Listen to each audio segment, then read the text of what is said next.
thinking on the mind. I got thinking on the mind.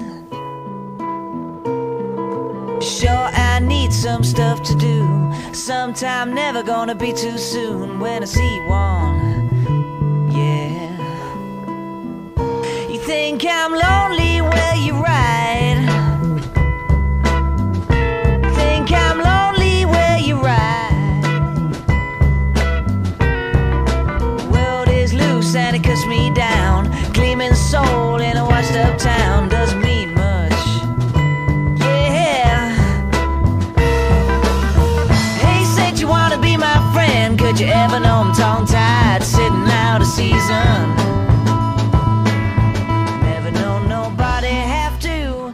And me, and me. And me, and me.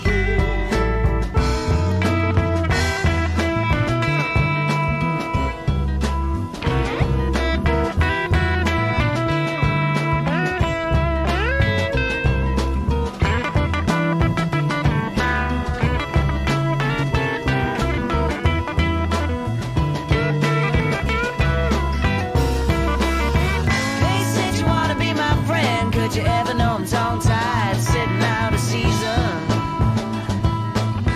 Never know nobody have to. And me, and me. And me, and me. You got looking in your eye. You got looking in your eye. Hey. Twist my head just to see what for. No man gonna keep no more. Gonna be one. Yeah. Hey, said you wanna be my friend. Could you ever know I'm tongue-tied, sitting out a season? Yeah. Hey, said you wanna be my friend. Could you ever know I'm tongue-tied, drifting off the scene? Yeah. Yeah, yeah, yeah, yeah. Hey, said you wanna be my friend. Hey, said you wanna be my friend. Hey, said you wanna be my friend. Hey, said you wanna be my friend. Hey, said you wanna be my friend. Hey, said you wanna be my friend. Hey, said you wanna be my friend. Hey, said you wanna be my friend. Yeah, yeah.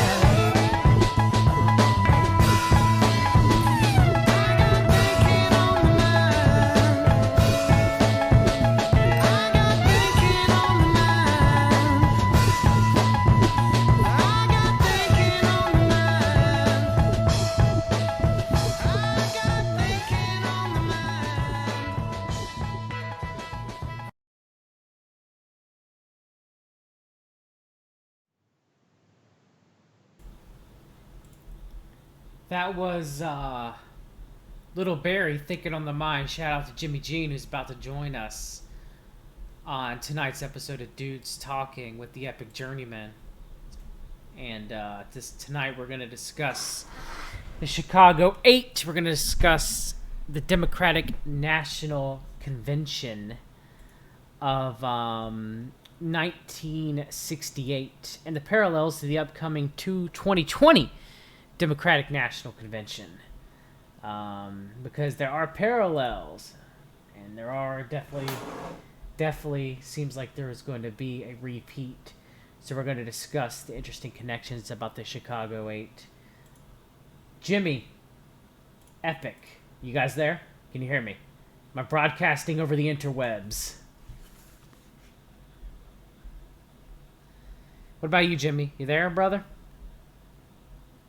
Jimmy?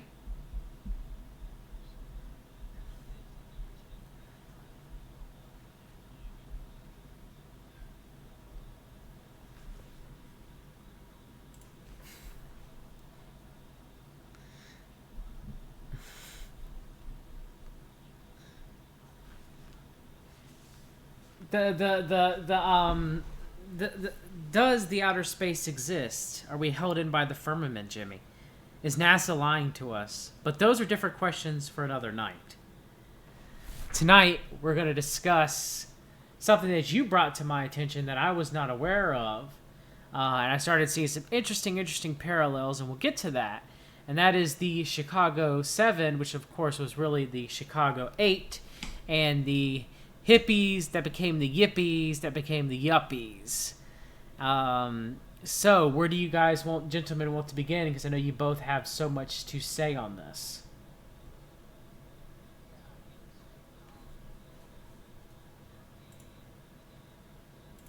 And basically what happened through the social engineering of the 60s and what transpired in the decades subsequent 70s into the 80s into the 90s, and you see these direct psychological shapings that went on through the music and through the culture, which was all really rolled out, as Epic and I have pointed out.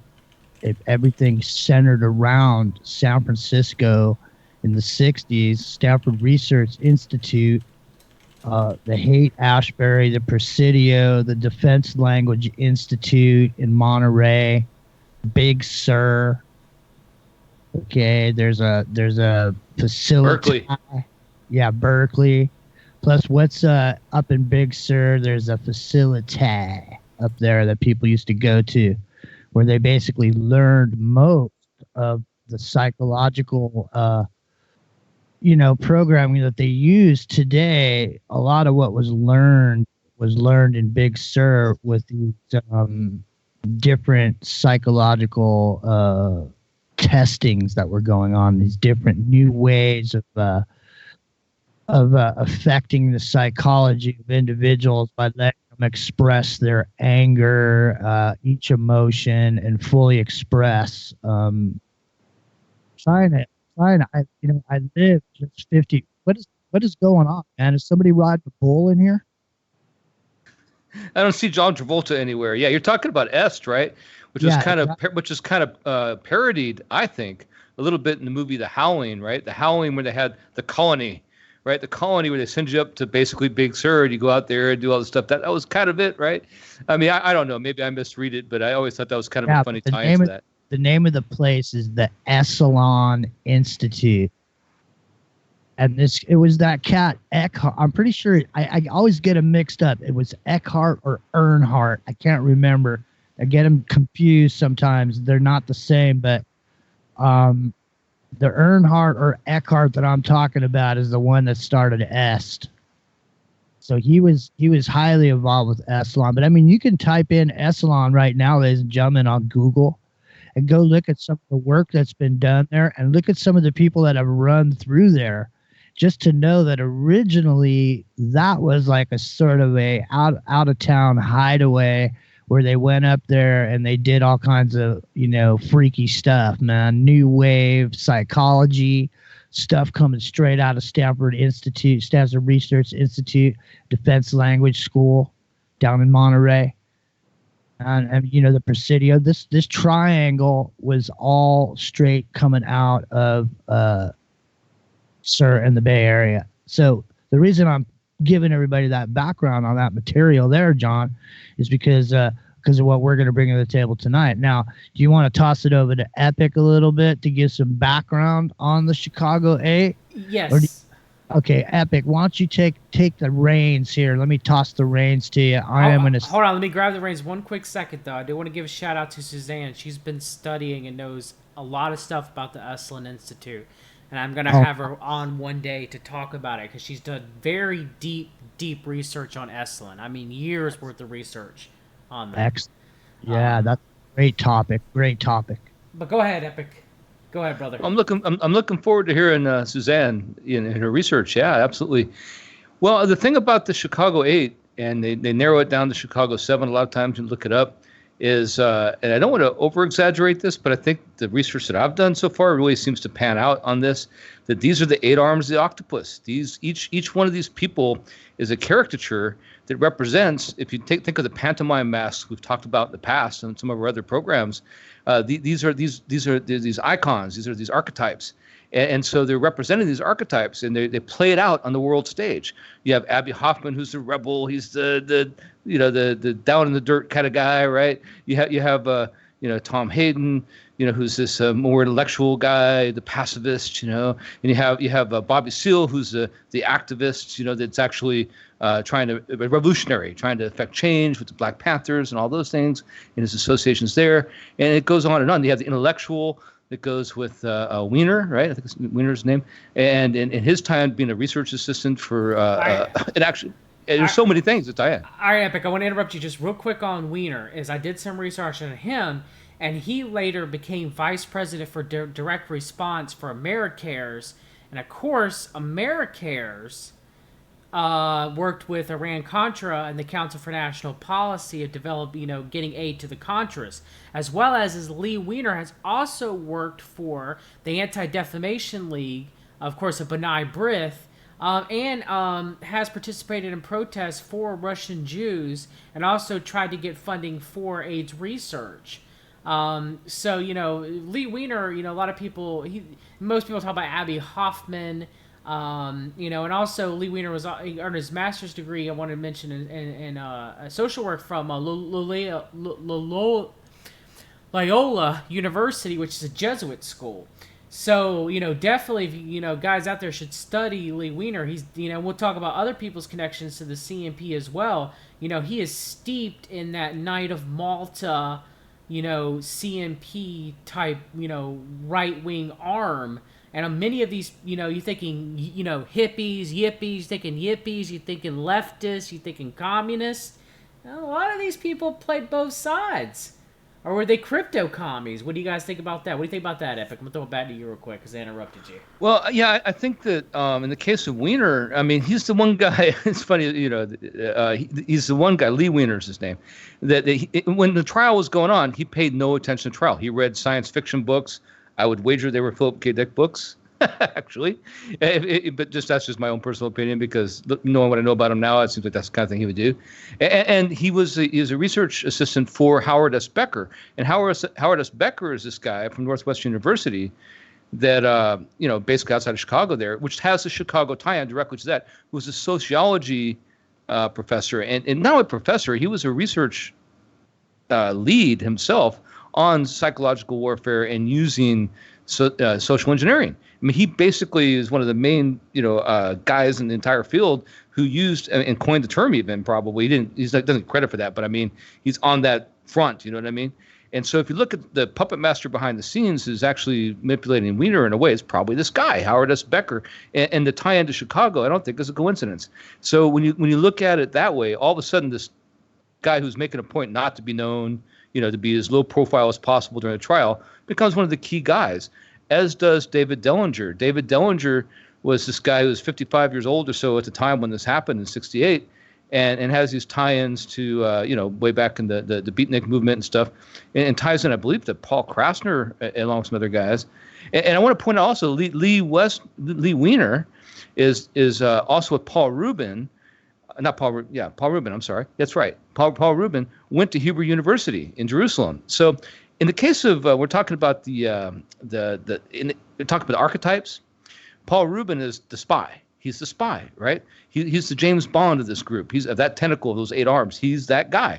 So here's this guy who is able to go and travel between Havana, Cuba, and check out communism there after going to Hebrew University in Jerusalem, where Weiner was also studying, leaving from, I think it was Cincinnati, Ohio. And there's just no way that these things, he is the Oswald of this time. Like, how did Oswald get to go all these things and go to back and forth from Russia at a time during the Cold War when this was highly improbable this kind of travel could be approved when they were really scrutinizing travel with passports and visas. It was visas everywhere at that time. They had to be approved. So for him to go to Jerusalem and then directly from there basically go to Havana, Cuba to check out communism in Cuba before coming back and becoming an activist with Weiner is so unlikely as to make you think that this is a plan the whole time. And we look at it as the 8 arms of an octopus, which I'm starting to look at lately of like they're grooming people for a role in a social engineering gambit. And it's just it's a theory. It may not bear fruit, but it seems to be so far. And yeah, I really think this is worth looking into. But even if it turns out to not to bear fruit, it's still an interesting fact. So I'll turn it over to you guys.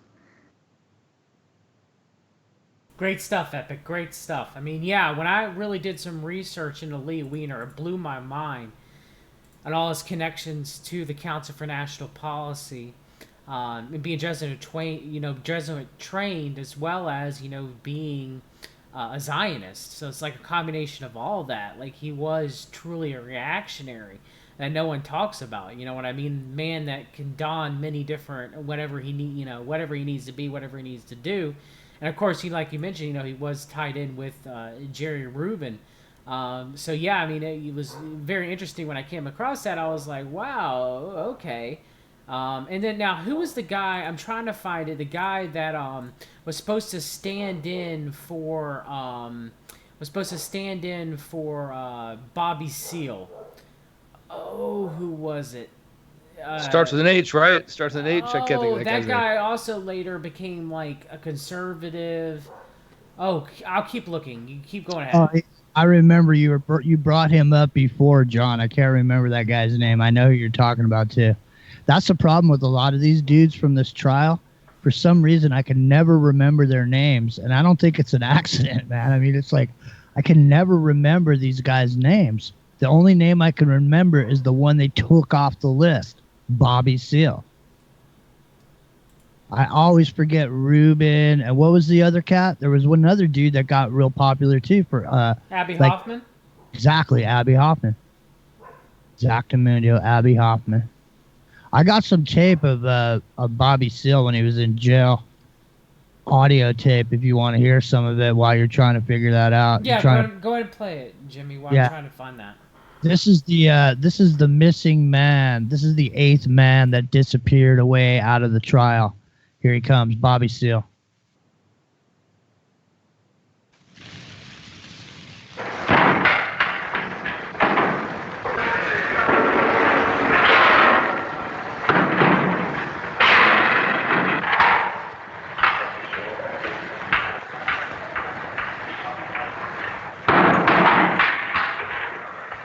Okay, fellas, right in here, huh? You working there? Where are you fellas from? Channel 939.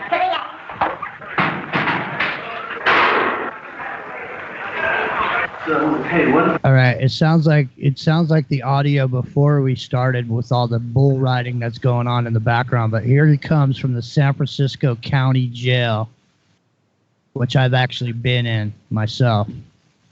February 13th, 1970. Here you go. Friday the 13th, also my birthday, so how about that? Friday the 13th, also your birthday, so what? What are you talking about? This time. A birthday's a birthday. It is, but on Friday the 13th, can you dig that? Did you see the paper then? Francisco? Yeah. All right, I can't do it, man. It sounds like shite. Sorry. That ain't no good. I can't do it for you, John. I mean, I wanted to play it, but I'd have to record it and then replay it another time. So it sounds awful. It's all right. Can I bring up? Oh, I'm sorry. Can I bring up another tentacle? Because talk about the forgotten guy. Yeah, please. The forgotten guy is Rennie Davis. Rennie Davis. That's it. Yes. Okay. Yeah. That was the dude, right? Right. So he's the total pacifist. He's the guy bringing. They all suddenly got into Eastern mysticism, which I think is interesting because the human potential movement. Yeah, yes, they all got into this and, chanting away the violence of the world and all this kind of stuff. So, whether they believe in that or not, it's really irrelevant. The point is that he was one of the guys behind this, really pushed it. But more important than that is who he is and who he became. He is the guy who is the financial arm of this. He's the guy who became a venture capitalist. In other words, they're anti-consumerism, all this thing, but he becomes a venture capitalist guy doing lectures and things afterwards. He's also the guy, while he was in his Eastern mysticism, passive resistance mode, is the guy who got whacked in the head and got a concussion and disgusted everybody at the Democratic Convention to make almost a riot take place in the first place. Was it true or was it staged? Nobody will ever know, right? But the thing is, where he came from. He is the son of Mary and Richard Davis. I'm getting this from Wikipedia. I'm cheating right now looking at that. But the point is that Richard Davis was the chief of staff to Harry S. Truman's Council of Economic Advisors, which was founded after World War II, right, to be this kind of neutral body to advise the president on economic policy throughout the globe. So here's this guy who has this tie-in directly to the presidency and government in a big way, right? Who, again, nobody talks about. He's this guy like, oh, who's Randy Davis? Who the heck? I never heard of that guy. I heard of Epic Hoffman, right? Steal this book, right? That's his famous book. But nobody knows this guy. The thing about it is all the public ever sees is the album cover, and all they ever hear is, what's put out. But they don't ever see all the people in the background, the people with the money that make the record happen, the people that have that promote it, all those people in the background are the same as these New World Order operators, because you can see that these operations, these tight circles that we talk about, that all seem to intersect, to form a flower of life, a black rose of evil. And of mind control that's beyond the comprehension of the average individual. I'm telling you right now, this stuff, back then, the programming was working already. Not to the point that it is now, where it's completely gone to the next level, to where we could get into it on another show. But, it's human beings 2.0, and the software is running. Okay. But this was the beginning of that, and the social programming that we got now, the engineering, was done in different ways back then, because they only had medium to work with was television, radio, and print. And so the only way that everybody had a radio, so the way that they could get something into the brains of the masses was to play it on the radio over and over again, like the Beatles, for example. And the reason I'm bringing that up is because their music styles changed along with the social engineering of the time, and they were the most popular band of all time because they were one of the first bands to ever be on TV and the radio, just like Elvis. So those biggest, huge stars would come on and sing songs with lyrics. And once they figured out that they could get into the brain and into the psyche and into the emotional content of your head with that music, because back then, man, you couldn't just go to your phone and just dial up whatever song you want on the universe. If you wanted to listen to Zeppelin, man, you had to go down and buy the album somewhere at a store. You had to haul it back to your house, and you had to put it on the turntable and spin that record. And everybody spun those records over and over again until they knew every single word of that song. Okay? That's not natural, and I know I'm not the only person that did it. Every single... At 33 RPM. Yeah, right. 33 and a third, actually. But anyway, yeah, exactly. But the reason that this is important is because the Beatles came out with a whole section of time where they jumped over to India. They were seeing the Bhagwan, the Swami, or whatever the fuck his name was, right? And it's late night radio. John, excuse the F-bombs, but, they went over there. They got enlightened, right? Then they expressed that through these albums that subsequently came out, like Magical Mystery Tour, which is important. Because the Magical Mystery Tour is part of what we're talking about tonight. Is what we're talking about is the Chicago 8. We're talking about Abby Hoffman. We're talking about guerrilla theater, John, aren't we? Tell everybody about it, because I don't think people really know what guerrilla theater. I mean, today what we call it is crisis actors or Antifa or name a group that gets in front of the camera. Go ahead, John. Tell people about it. Well, I'm sure. One last thing before I found out the guy who what was his name? Bobby Seale replaced. That was Eldridge Cleaver, who was a early leader of the Black Panther Party, who he left and he spent after Bobby Hutton was killed, he escaped and went down to Cuba and Algeria and France. But when he came back, guess what happened? He became involved in the Unification Church, the Moonies, and later joined the Church of Jesus Christ of Latter-day Saints and became a Mormon and a Republican, a conservative Republican, appearing at many Republican events, including the CNP meetings.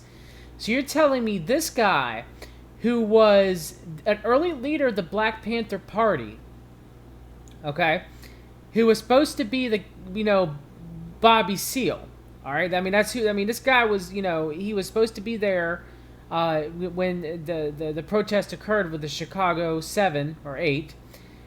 And so that doesn't happen, but instead he leaves the country, comes back, joins not only the Moonies, but the Mormons, becomes a conservative and a born-again Christian, supposedly, according to himself, which Mormons aren't, Christians, in my opinion, they're a cult. And then he starts going to CMP meetings. And then later gets arrested for cocaine and dies from cocaine, from crack. In the ghettos around the same time, that was flooding in, by the CMP from Latin America, brought to life by Gary Webb in his excellent book, The Dark Alliance. So what do you guys think about that? What do you guys say about that, Epic? What do you guys say about that? I think that, several of these guys followed the same kind of trail. They didn't die, luckily. They didn't fall into that. Like, for example, Tom Hayden ended up marrying Jane Fonda, right? Became a state representative in California and had a shot at the White House even at one point. And so I don't think these people were put there by accident. And I think that they want to be, if they go off script, then they find a way to get rid of them. I mean, I do think that's, it sounds conspiratorial, but I think the time has shown us that this really does happen. So I would say that in the case of like Rennie Davis ended up involved with, Eastern mysticism, like we were talking about earlier, started his Divine Light mission and it just praising this guy, Guru Maharaji Ji or whatever, right? And then the next thing you know, he ends up, I think he ends up Unitarian Church, but not positive that one. But several of the people from the Chicago 7, the 8 would be Bobby Seale, end up in the Unitarian Church. And there's all kinds of weird things that come out of that too. And I have to think that the whole thing is scripted. I mean, Abby Hoffman with his wife, I believe her name's Amy, and I'm probably wrong on that. It starts with A, but maybe it was Abigail. It might be Abigail Hoffman. Went down and visited Charlie Manson at Spawn Ranch before all this stuff happened. How is that possible? I mean, just ask everybody with an open question here. How is that possible? I mean, they're on the East Coast or they're in the Bay Area, and Charlie Manson's long gone. He's not up in the Bay Area anymore. He's down there at Spawn Ranch, this remote area, and yet they come visit him before the murders took place. How is that even possible? Unless they're directed some way. So you got these guys, Jerry Rubin and the guy we were talking about, Wiener, going to Hebrew University, then branching off to go to Havana, Cuba, and to go off and go in Eastern mysticism and the Maharaji, and then you got Hayden going off to become politically active, or Eldridge Cleaver going down to Cuba too. I didn't know he went down to Cuba. Yeah, there you go. So these seem like orchestrated things, right? When you look at them as the 8 arms, this particular octopus, and I'm going to say that's probably, it's not an octopus, it's an 8-armed. We're talking about the Knights of Malta earlier. I'm telling you, man, this is more like inclined to go that route. So what's happening? Yeah, I'm sorry. Go ahead, Jimmy. No, hey, I was going to say it's also important point out that you've done work on this pantomime operation that gets used over and over again, and these characters or these role models appear, ladies and gentlemen, in all these different, whatever it is. We're talking about actual people that made it into the news cycle, into the heavy rotation that got in front of the people. And this is the part of the operation where on some level, the organic nature of what happened with the hippie movement was people were actually really concerned about the earth from an ecology standpoint, not because there was global warming, but just because they cared. And Charlie Manson. Right, and just because they cared about all this different stuff, and it started to take off, and so they had to make it a dirty hippie movement, the dirty hippies, right? So here you have part of the operation, which was this whole hippie movement and the yippie movement, and what transpired was what they do today. MTV will send out operators out into high schools across the nation and sit at the lunch tables and have lunch, and they look at what people are wearing and what they're doing, and they take and observe that, and then they bring it back, and they take some piece of whatever it is that they want to use, and they put it into the pop culture. They put a style of dress or a mode of hairstyle, whatever it is. And they did the same thing back then. What, I mean, has anyone ever thought about how did the original hippie end up on the cover of Time magazine, man? You don't just have hair down the middle of your back, the next day when you decide to be a hippie. I mean, it takes years to grow your hair that long. So, I mean, obviously, there was an operation at hand, but what happened was it got out of control. Then what happened? The dirty hippies, man, the ones that'll butcher you and cut your babies out and write about it on the wall with their finger and turn the flag upside down on the couch on the way out the door because America's in trouble. Come on, man. That whole thing was an operation to kill the hippie movement. And then the Hells Angels, what happened in that concert, Epic? What happened in that concert? Well, they killed that guy right in plain sight of everybody. It was filmed by Steven Spielberg and George Lucas. Steven Spielberg and who killed him? The Hells Angels. And it happened right at an astronomical and astrological moment in time. That was a blood sacrifice to kill the hippie movement. Okay?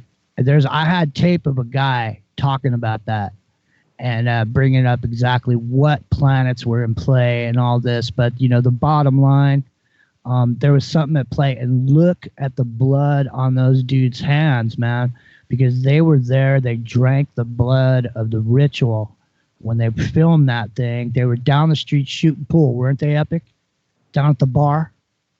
Yeah, well, yeah, after the concert. George Lucas was the one who was obsessed with the Rolling Stones. He was a big-time Rolling Stones fan and a big racing fan, which played in later with some of those movies. But the thing is, the fact that they both happened to be there, I mean, sure, coincidences happen, and they have lifelong relationship in friendship and a working relationship afterwards, which, I mean, Pan made some great movies. I'm not going to deny that. I love some of their movies, but it is a weird coincidence. They ate the sacrament, man. They drank of the blood, and their careers kept on going. And they've been a part of the inside track for a long time. They're part of these inner circles that we're talking about. But maybe Rosemary's Baby is a little too real. Maybe. But what we're talking about tonight, ladies and gentlemen, on John Brisson's We've Read the Documents channel, my bro, we're talking about the Chicago 8, John, and we're talking about something called guerrilla theater. Why don't you tell people about it? Because I'm sure people don't know about guerrilla theater because people talk about crisis actors, but crisis actors, man, they've been around for a long time, man. They've been around since the 60s, haven't they? Yeah, so, I mean, it's kind of like almost like pantomime, it almost kind of reminds me of, what's that when people's like flash dancing or flash mobs when people start, but instead it's like protesting and, in the spirit of Che Guevara, guerrilla, so you kind of go out there and you have, this choreographed like protest and use it to try to blackmail and like Antifa, doing it, or some famous guerrilla theater groups like what was it?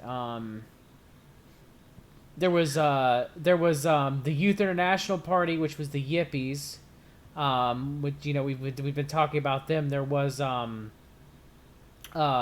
think there was one called the Church of Euthanasia, where they were trying to do street theater to get people to be allowed to kill themselves. It's Save the Planet, kill yourself was their slogan, or Femen, which is like a radical feminist group over there in the European Union, that would do guerrilla theater out in the streets. They would get naked for feminism. So that's pretty much what it is. It's kind of like we do these things in your city and you pay us and we go away, right, Jimmy?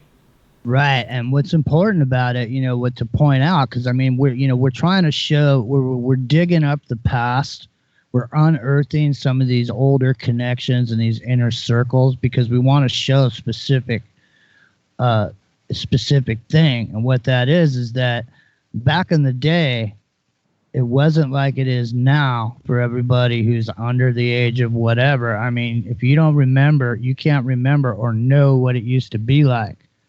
Because what it used to be like was you didn't get no news unless you saw it on TV or you heard it on the radio. You didn't have a choice about what you heard or saw.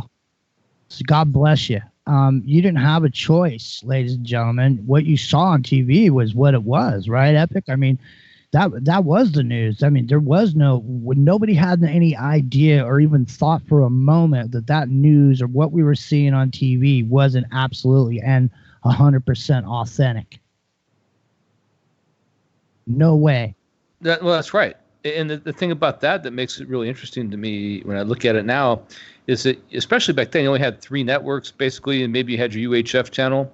We've done some talk about the VHF and UHF frequencies and how that, we've been trained to those frequencies, and, the mind expects to go into alpha state when they watch those channels.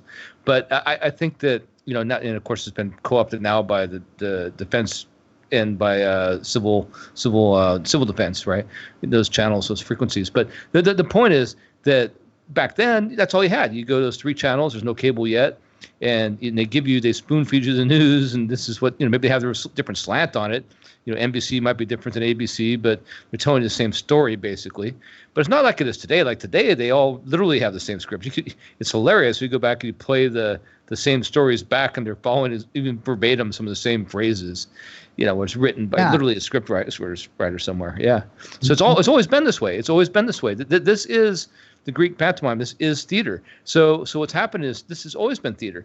And so you look at it. That's what I think. And we look at it like this: like these 8 people were chosen to be the actors in this huge play to change civil discourse and the way that society works. To engineer the future and move it in a certain direction. Then you look at it now, and the same thing's happening. Like, what's his name? Randy Davis that's Peter Thiel. Same character. It's the same character. He's the financial guy, right? And Abby Hoffman, or the Rogue, maybe that's Elon Musk, right? And Jerry Rubin. I mean, they're the same roles, just different people were fulfilling them. That's right. And roles is a good word to use to describe it. Because you didn't get into heavy rotation unless somebody put you there. And so certain people were put up in front and used as a rag doll to get some sort of an emotional reaction out of the public and then drive the population into a certain situation. And I'll just tell you, man, I was a little kid when the Manson thing happened, and I lived up in the Bay Area. And, I mean, we were scared that, there was people were going to come in and butcher us, because of the way that they made it seem on the news. And, I never really looked at, it was so traumatized by the whole thing that, like, I never went back and even looked at it, until way later in my life. And when I did look at the murder scene, I saw a whole bunch of things there that just didn't look right. And then when I started to put together the fact that, Roman Polanski was a director, and his wife was an actress, and then all of a sudden she had some sister that crops up like 10 years later, some twin sister that nobody ever knew about that just crops up. Polanski's over and, living it up in Europe. He got snuck away off some... It's Amadeus. He's playing the play, Amadeus. Yeah. Exactly, dude. Okay, I got to get something here before I forget, and I don't remember which one of the Chicago 8 it is. Forgive me because I don't have my notes in front of me, but... One of them was oh man, and see, I'm going to lose my thought in midstream here probably, but it was about go ahead and take it up. I will look at some notes. Go ahead. Yeah. Were you trying to say that Tom Hayden was married to Jane Fonda? Was that it?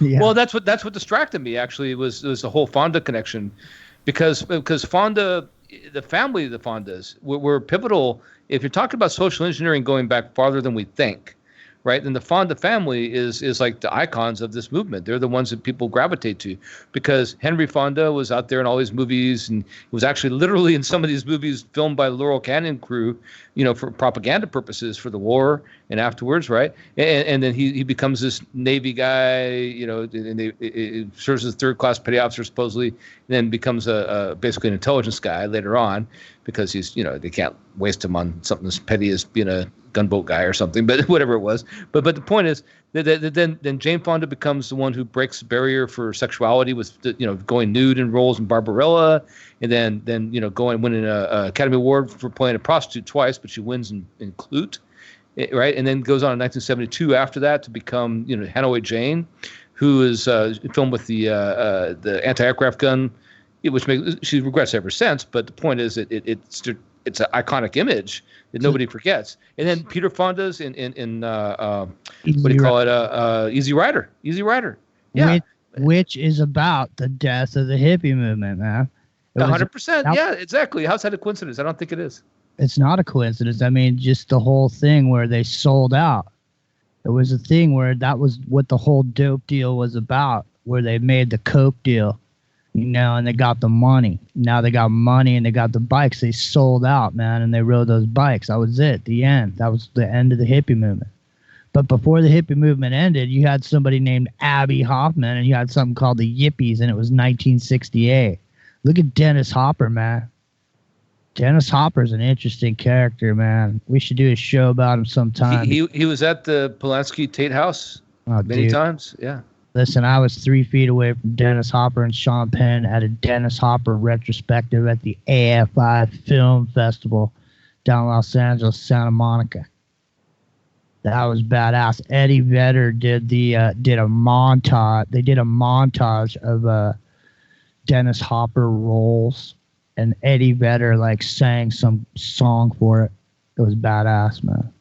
Dennis Hopper was a magical character in Hollywood, man. I'm telling you that people don't even realize what was going on in Hollywood. The behind the scenes of the actual promotion of what we're talking about, the actual social engineering that goes on. Because behind the scenes, I mean, these movie sets down there, these movie sets and these giant radio stations and all this equipment and gear and tape and all this stuff was specifically and utterly designed to move populations in a direction.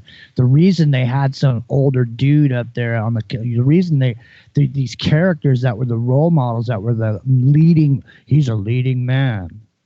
One guy's a leading man and another guy's a character actor. You see what I'm saying? But even in life, there's a leading man and there's a character actor, just in life, in everyday life, right? All the world's a stage, right? It's a script. That's right, the script. And who writes the script is the important part of the story. And so here's a big chunk, is this Abby Hoffman. I keep trying to get back to Abby Hoffman because this is where it all comes from, doesn't it, John? Abby Hoffman? Very much so, Jimmy. Very much so. I'm going to play a short clip. I put it in there. And then Okay. you guys can play, I'll meet you guys. You guys can listen to it and we'll discuss. It's only about 5 minutes. Okay? So you want me to play this clip, this Abby Hoffman on Yippee Tactics 1968? You want me to roll that tape, bro? If you can, if the sound would be okay. Here it comes, man. Okie dokie. Thanks, Jimmy. Sound is my business, and business is good. My name's Jimmy. That's John Brisson and the Epic Journeyman. We're talking about the Chicago 8 trial and how it influenced the day. And what we're talking about also is what's going to come up this year, the convention, the Democratic convention. What's going to go on there? Is it going to be a little bit of Abby Hoffman? Hey, man, maybe Abby Hoffman's the producer in the background, man. He got a call from the White House.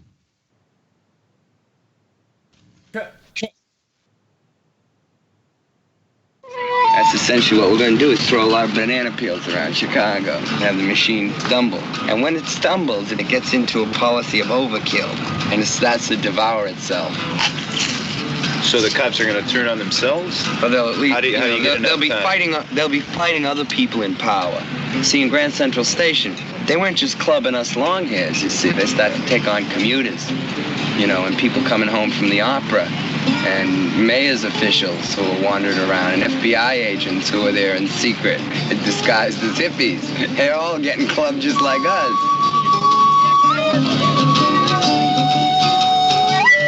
I've owned a gun. Yeah.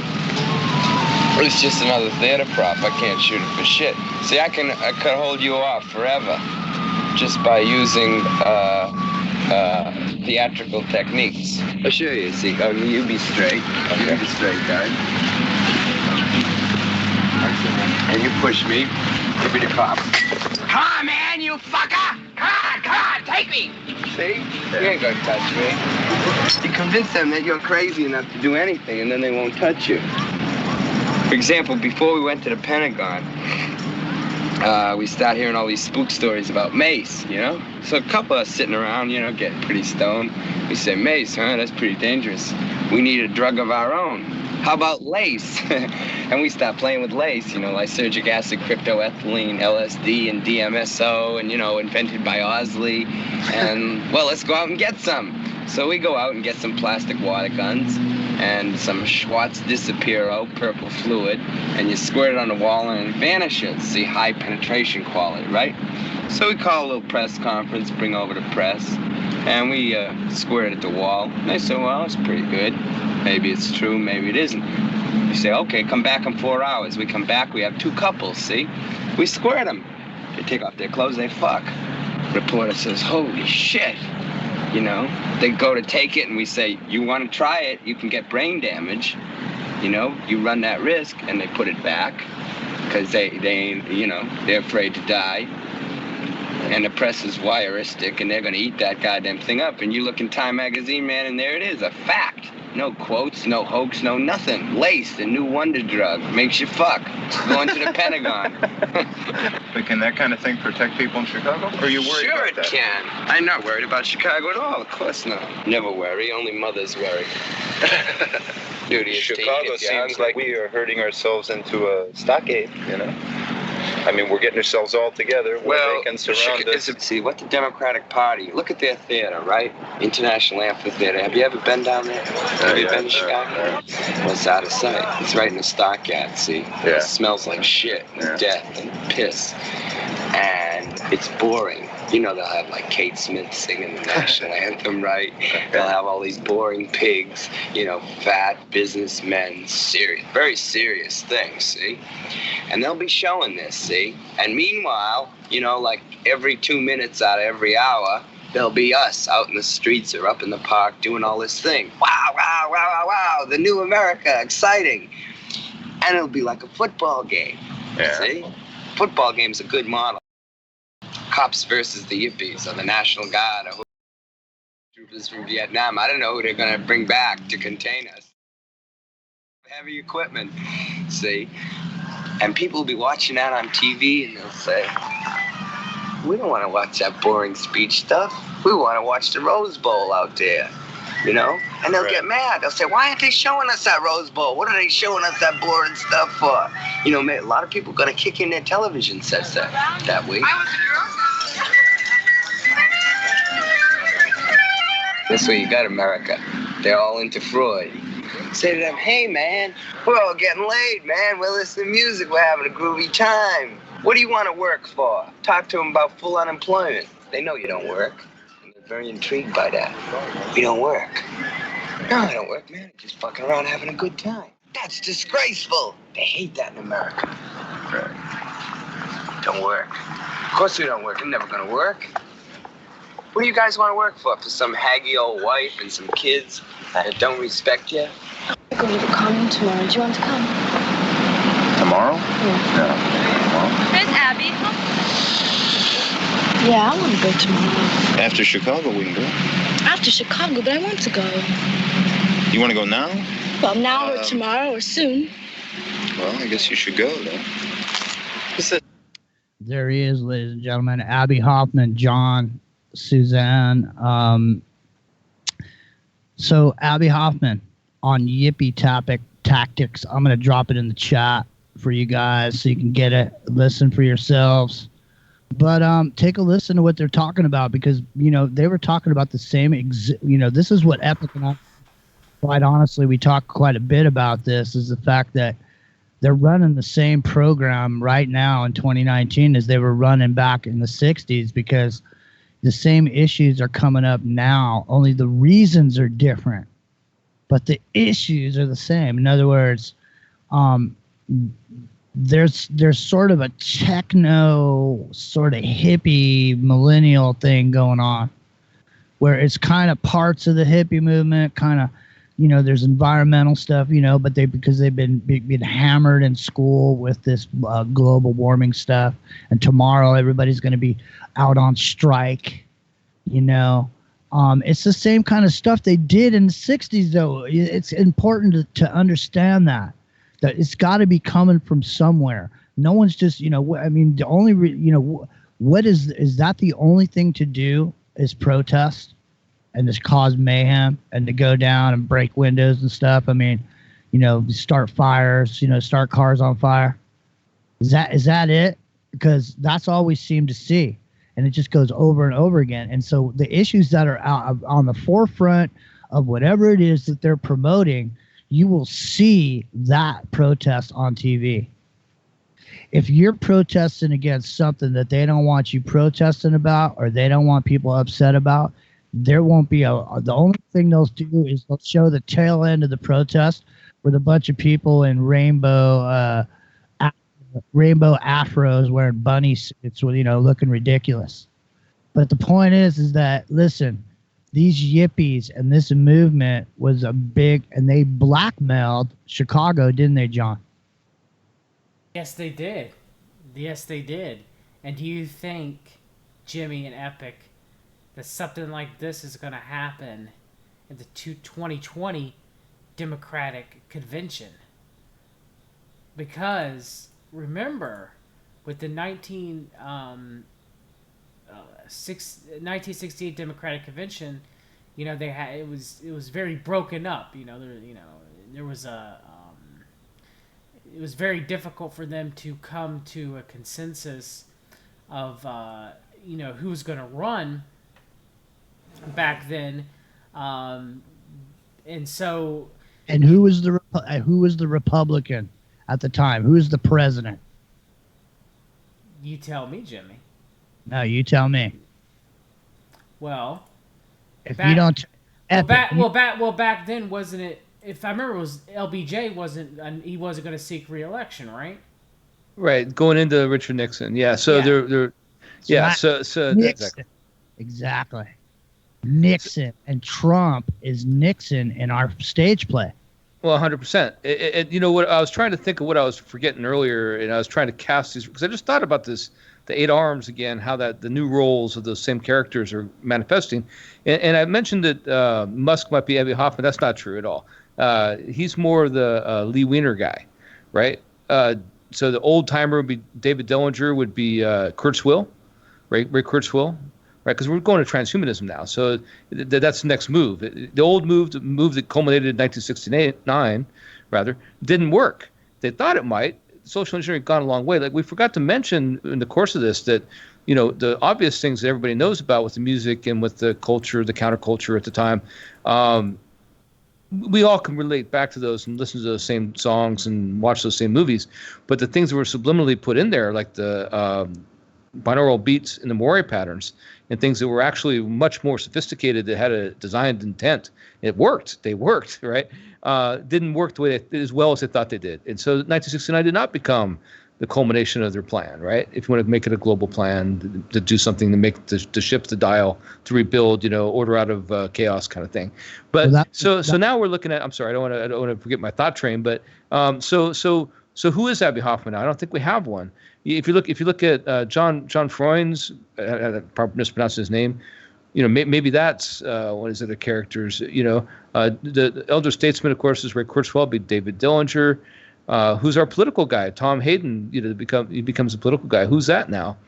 It's probably an actor, right? It's probably an actor, because he married Jane Fonda, right? So that's the role that we have to look at.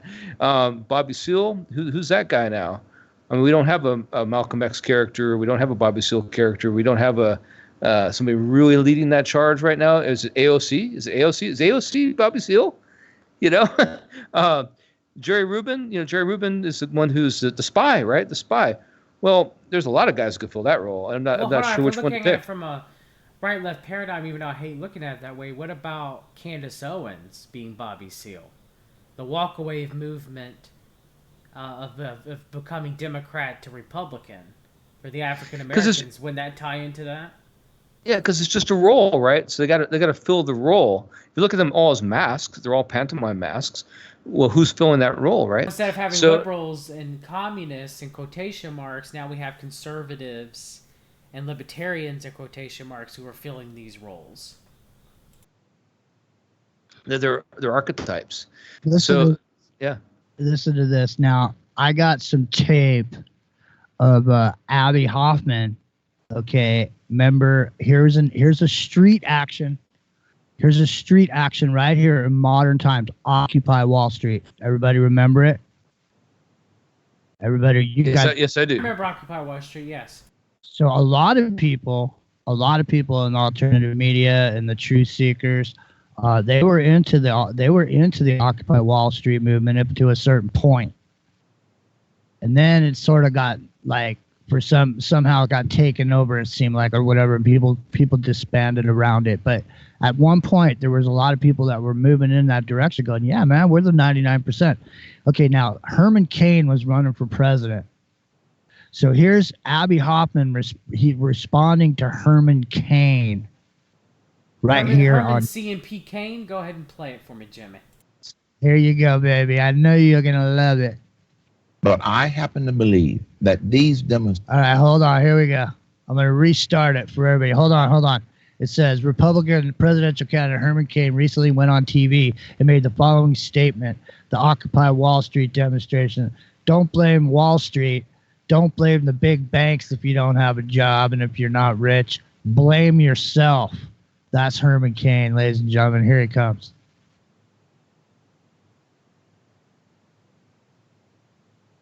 Oh, we read the documents. John Brisson. I don't have facts to back this up, but I happen to believe that these demonstrations are planned and orchestrated to distract from the failed policies of the Obama administration. Don't blame Wall Street. Don't blame the big banks. If you don't have a job and you're not rich, blame yourself. You don't think the banks have anything to do with the crisis that we went into in 2008? They did have something to do with the crisis that we went into in 2008, but we are not in 2008. We're in 2011. Okay? Yes, they had a big part to do with it, and obviously you can go back and say, okay, what did the banks do to do this? These demonstrations, I honestly don't understand. What are they looking for? To me, they come across more as anti-capitalism. That's basically what it comes across as. Okay. So here now comes Abby Hoffman.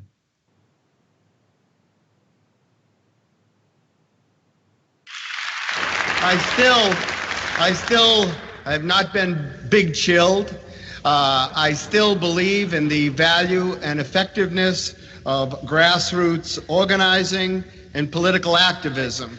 I use all these strategies and tactics of the 1960s, but they were far more than people with painted faces running through the streets. The 60s began in 1960, not 1968. It included electoral politics. It included door-to-door organizing, grassroots canvassing, in addition to guerrilla communication tactics, in addition to civil disobedience and direct action. But we are faced with the problems of the economic squeeze. The 80s are different than the 60s. And how do we grow old? How do we mellow without eating our soul with a shovel, without gobbling up all our political principles? How much money do we need to lead a comfortable life? And how is a comfortable life to be defined? How is our society going to change for more social justice, more peace? And what role is each of us going to play in that kind of a change? Now, this is the debate that goes on within inside of us. I am not Mother Teresa, so when people stop me in the hall and say, aren't you selling out? You're getting paid to stand up here in the spotlight and yell and everything. He was always getting paid, man. There's no doubt about that. Isn't that some sellout? I am not Mother Teresa. I don't go around the country calling on people to take vows of poverty. I call on them to make a balance between their individual needs for a comfortable life and the responsibility they have as citizens of a community and partners in a world out there. The crisis Okay. in 2008. There you They go. did. There you go. There you go. So now I got to say, I mean, I'm just going to say for me, I'm saying from a raw perspective, this is the first time that I've heard these two pieces of interview right next to each other. So I'm going to give my opinion, and then I'm going to throw it to each one of you guys. Here I go. So first thing is, what Herman Cain said actually made a lot of sense. Okay? When you say, don't blame Wall Street if you don't have a job, and just say that all by itself, it sounds pretty bad. But if he in the context of what he said, I think I might have, even in 2011, I might have even liked what Herman Cain was saying. So here comes Abby Hoffman, and I got to say at the same time, I listen to Abby Hoffman, and he strikes an emotional chord with me because he's kind of saying some of the same things that I kind of think or feel, you know. I mean, he's sort of striking a chord with me in a way, even though I know he's Abby Hoffman, but I'm just listening to him, you know, with a fresh ear right now in the moment. So he was speaking in 2011. So listen to what he was talking about then. It's the same issues that we're talking about today in 2019. Go ahead. One of you, Epic. Go ahead. John, it's John's show, man. I took the helm. Here, I'm throwing the captain's cap back. No, you're fine, Jimmy. Go ahead, Epic. Go ahead, you go first, and then I'll weigh in. Well, I'm sorry. I was trying to find a reference because I was just studying something this week that just blew my mind about how these circles keep intersecting. They just keep intersecting. We made that reference to Flower of Life before, but these center points, like pick 6 points, or in this case, 8 points, and they all intersect. They all keep coming back there, and it's almost impossible at this point for them not to be related. And one of them was the author of 8 o'clock tomorrow, or 8 o'clock in the morning, something like that, which is the inspiration for They'll Live. We're gonna get into that later in another show with me and Jimmy doing. But and then it turns out the guy who wrote that, right, is related to all these people we're talking about right now and the people who mentored them. That's not possible, right? I mean, it's not possible if they didn't already have a plan in place or an elite group chosen already. And that elite group seems to go back to Lewis Terman and Frederick Terman's generational studies of genius. And it comes back over and over again to there. And whether that's true or not, it sure seems to be. Hey, Epic, tell everybody about the schooling about the Chicago 8. Or let's just leave Bobby Seale off to the side, called the 7 guys that went on, you know, in public trial. Tell everybody about the schools and stuff, and how they have kind of a background that's a little bit hard to ignore. Well, yeah, so they all come from different places. They come from New Jersey, I believe, and Cincinnati, and all over. But somehow they all end up either in Chicago, right, or in this is before the protests, or in Berkeley, or at Hebrew University in Jerusalem. I mean, literally in Jerusalem. So that's not very likely that they'd all end up there, those specific spots, because those specific spots are what they call private research universities, which is what SRI is. SRI, Stanford Research Institute, is a private research institute, or it's a private research institution. So these universities they all went to, or they didn't go to necessarily when they started their education, but they ended up in one of these, and they're all private. Well, when they're all private, it's almost like saying, well, DARPA is not funding whatever group you want to say, LifeLog, let's say. Yes, they did, but it's this private research institute that did all the research, and so we can wash our hands of it because it's not really governmentally sponsored. We just finance a little bit of the research. Well, it's kind of the same thing here. They all have these private research institution ties, whether it be SRI or whether it be Northwestern University. It's a big one. Is one of these Chicago. I mean, they go back, and so when they all go back to these same places and then go to external universities like Hebrew University, I'm running out of breath. Sorry, I'm trying to talk too long. In Jerusalem itself. And then still go to Havana, Cuba, and go to all these places. It's impossible. It's impossible. And here's the thing: people gotta understand the reason these circles are so tight is because these are people that keep their mouth shut. And so the reason they keep everything close to the chest is because there's all these people. If you just look at whoever gets in the public eye in heavy rotation. they are somehow connected into to some stuff. I mean, when you look at some of these films, right? I mean, people look at films, you know, people try to find the esoteric nature of a film, try to dissect it, because that's what we do on on Epic and I's show, Into the Microcosm, is we take a movie and we take a look at it, and then we kind of show, you know, what it is, you know, in the common culture, and then what it looks like today. But the point is that you know, the movie is everything's a script, and everything that gets in front of the public eye is specifically put there. It's edited perfectly. It's I mean, they have engineers.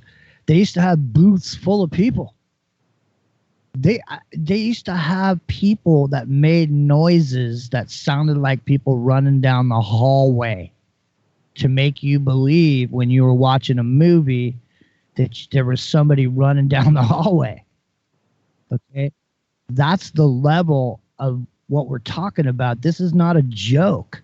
I mean, this is not like a concept. We're not on Speculation Island. I mean, Epic and I have done thousands of hours of research on this, man. And this social engineering is dead on, and they are running this program again in 2019 right now. Trump is Nixon. Everybody hated Nixon. Wait. You just wait till this Democratic convention comes up, because who do you got in there? You got Bernie Sanders. What's he want? He's telling everybody he's going to get universal income, all this noise. People don't want to work. Look at what was Abby Hoffman just saying in this tape. They're all on unemployment. What do you do all day? I don't do anything all day. What do you do? Nothing. I just sit around and fuck and, you know, get stoned, and that's it. You know, that's why people hate me. Right? Isn't that why people hate the millennials? Because they don't want to work or whatever? It's the same thing, man. Yeah, I mean, you're right, Jimmy. And then Eldridge Cleaver, one thing I forgot to mention about him, Epic, is that he actually went to North Korea in 1969 and tried to get the Black Panther Party, started actually reprinting excerpts of Kim Tu-sung's writings in their literature. And actually, you know, went to North Korea, made many visits to North Korea. Like, how did all these people get all, you know, North Korea, Cuba, get all these places that you're not supposed to go to, but yet they did. So again, that, you know, that's very interesting. And then one thing I want to discuss for both of y'all is guess who was supposed to write and direct and star in one of the most recent movies about the Chicago 8 would never came out? I don't know. I saw the HBO movie back in the 80s, I think it was. I didn't know there was a new one. Okay, so there was a new one, which I'm not talking about that one, but there was one that was supposed to come out called The Trial of the Chicago 7, okay? It was supposed to be written by Aaron Sorkin, but it was supposed to be produced by Steven Spielberg. And so Sacha Baron Cohen was supposed to play Abby Hoffman, and Will Smith was supposed to play Bobby Seale, and the late Heath Ledger was supposed to play Tom Hayden. Nice. Wow. Well, here's some more of this Abby Hoffman. Let's listen to some more of this. Here it comes. From 2011, he's responding to what was going on at the Occupy Wall Street. How is our society going to change for more social justice, more peace? And what role is each of us going to play in that kind of a change? Now, this is the debate that goes on within inside of us. I am not Mother Teresa, so when people stop me in the hall and say, worker, or I'm an environmentalist, you have a political program attached to it. So it is not a political movement with a political program. That does not mean there's not a lot of people out there jogging through the era of designer brains, trying to pile up a lot of money and lose a lot of weight. Give me the career, give me the diploma, that's all I need. I'm going to keep my nose clean, I'm going to dress right, I'm going to dress for success, and the whole empire will be ours. The same hyper-nationalism in the U.S. that we're number one and screw the rest of the world. It's only there to serve us. People like Jerry and myself took a look at that vision and said it was spiritually unrewarding for ourselves, and it was unjust to those less fortunate who couldn't participate in that dream. And because of that, the greatest decade of activism in our country happened because us and others like us made that decision. And Okay, so I'm gonna stop it there. Go ahead, John. What do you think of that? What do you think of that right there? Well, I mean, I guess with the upcoming election, you're going to have someone who represents the paradigm of nationalism, in quotation marks, like Donald Trump, who seems to be more Israel first and America first, in my opinion. And then Nixon. yeah, Nixon or Reagan, and then you have the archetype of the socialist, because you need the Hegelian dialectic. You gotta have both in there. So Trump represents evil capitalism. We gotta band together. Because Trump's destroying the environment, global warming. Which I'm not saying. I'm not a fan of all the chemical. A lot of the poison like glyphosate and stuff like that. I'm not saying that at all. But I'm just saying that that's what Trump represents. He represents everything that's worst about capitalism.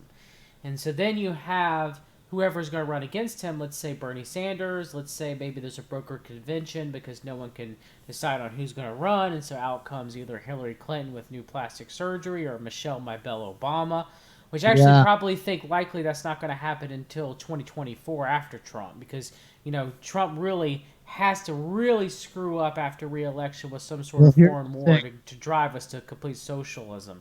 But that's what they're doing, Jimmy. I mean, isn't this what this is? The false dichotomy of communism, socialism versus capitalism, all in quotation marks. Isn't that what's happening? And that's exactly what happened, back then in 1968 as well, did it not?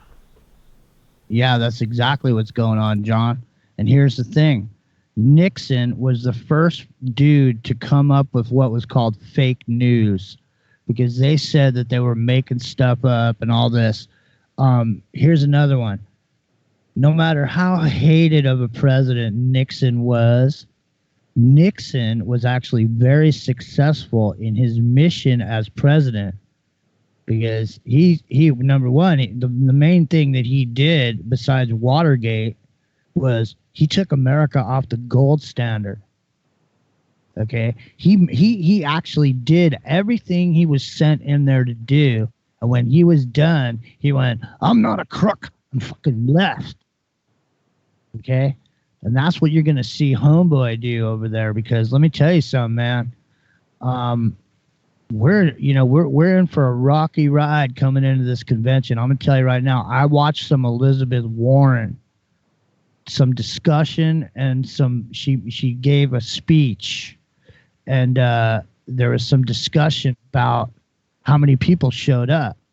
And so I was interested. So I listened to her and I watched her, and I was watching her, and I'm empathic, and I was watching her body language, and I was listening to her tones, and I was watching her eyeballs, and I was watching the sparkle in her eye. And I could tell that she really, really honestly believed everything she was saying. And she seems like a very real person. Like she seems like she could get some traction. She almost has, she's Hillary-esque. Like her stylist has got her haircut's kind of like Hillary. She wears those same kind of, coats, but they got them cut just a little bit different because she's thin, but she's super smart. I don't know if she'll be there, John, but the point is that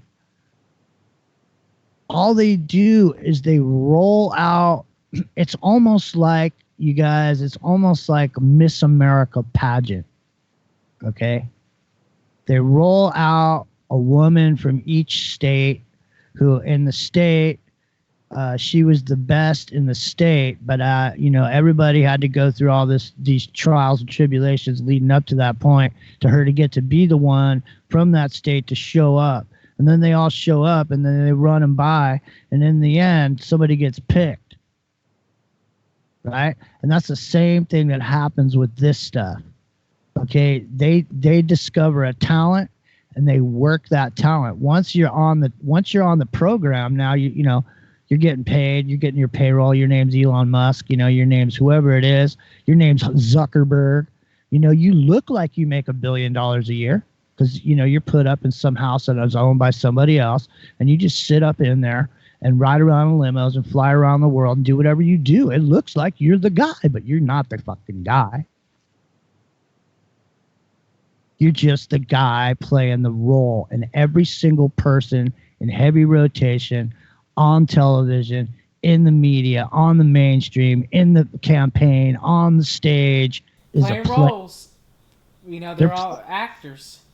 The world Right. is a stage. Casting calls, AOC right? casting call. So they try it out, and they see what sticks. And some things stick and some things don't. So I was thinking about this whole Paul Rubin thing about who's that guy? I mean, not Paul Rubin, but Rubin. I'm brain locking here, but the point is, who's playing that role right now, right? Who's the spy? Who's the one that's that guy that can go back and forth and make the social change and yet still come back just like they were trying to do in a way with Oswald, right? Oswald going back and forth between Russia like multiple times, right? Coming back and Cuba and everything else. So I got to thinking about it. I was like, you know what? They tried Dennis Rodman, going to North Korea. I mean, they made the big press thing about it. He was out there he was outspoken. He's this gregarious character, and he's getting a lot of press. But no, he didn't pass his casting call. And so who did? Snowden did. Snowden is the Rubin character. And then I look at, well, who else is like that? Who else is fulfilling one of these roles? Who's the smart intellectual guy, the keeper of the public trust? Assange. The one. Assange, exactly right. Julian Assange. Yep. So there you go. So we filled out everybody except who is the Abby Hoffman character, and there's not one yet. I don't see one. Who's that ruffian? Who's that one that's just gonna throw it all out there and doesn't give a hoot? You know what I mean? There is no charismatic leader of any kind of a movement, because there really is no movement, because the Antifa movement, it has some of the same earmarks of social justice, but at the same time it uses violence and all these tactics, this guerrilla theater but they're, for these guys, it's 2019. People play video games. Everybody wants to say because everybody plays video games, they want to say, well, video games aren't really that responsible for anything, man. Let me tell you something. When they design the video games for your kids to play, I mean, they're designing them specifically to mind fuck your kids into being a certain kind of a person later on in life. Like the kind of person that doesn't care about life, about anybody. The kind of person, I saw a video the other day where literally somebody got killed on camera and 90 people stood there with their phones while it happened. It didn't help. That's social media. Yeah, it's horrible. People reach the camera. It's not just social media, but it's games too. Because when you're in a video game, you're running around shooting people. Okay, you kill 1,000 people a game. Life means nothing to you, man. And listen, man, I played. I'll just tell you from experience. I played Grand Theft Auto San Andreas so much that one day I was sitting at a coffee house and I was sitting outside having an espresso, and a dude rode up on a motorcycle, and I thought about knocking him off it and taking it and jumping on it and riding away just like I did in the game. So, I mean, I'm kidding, right? But, what I'm saying is sleep deprivation takes a big part of that. Like you play so much you get tired, right? That it becomes programming to your brain because you're sleep deprived.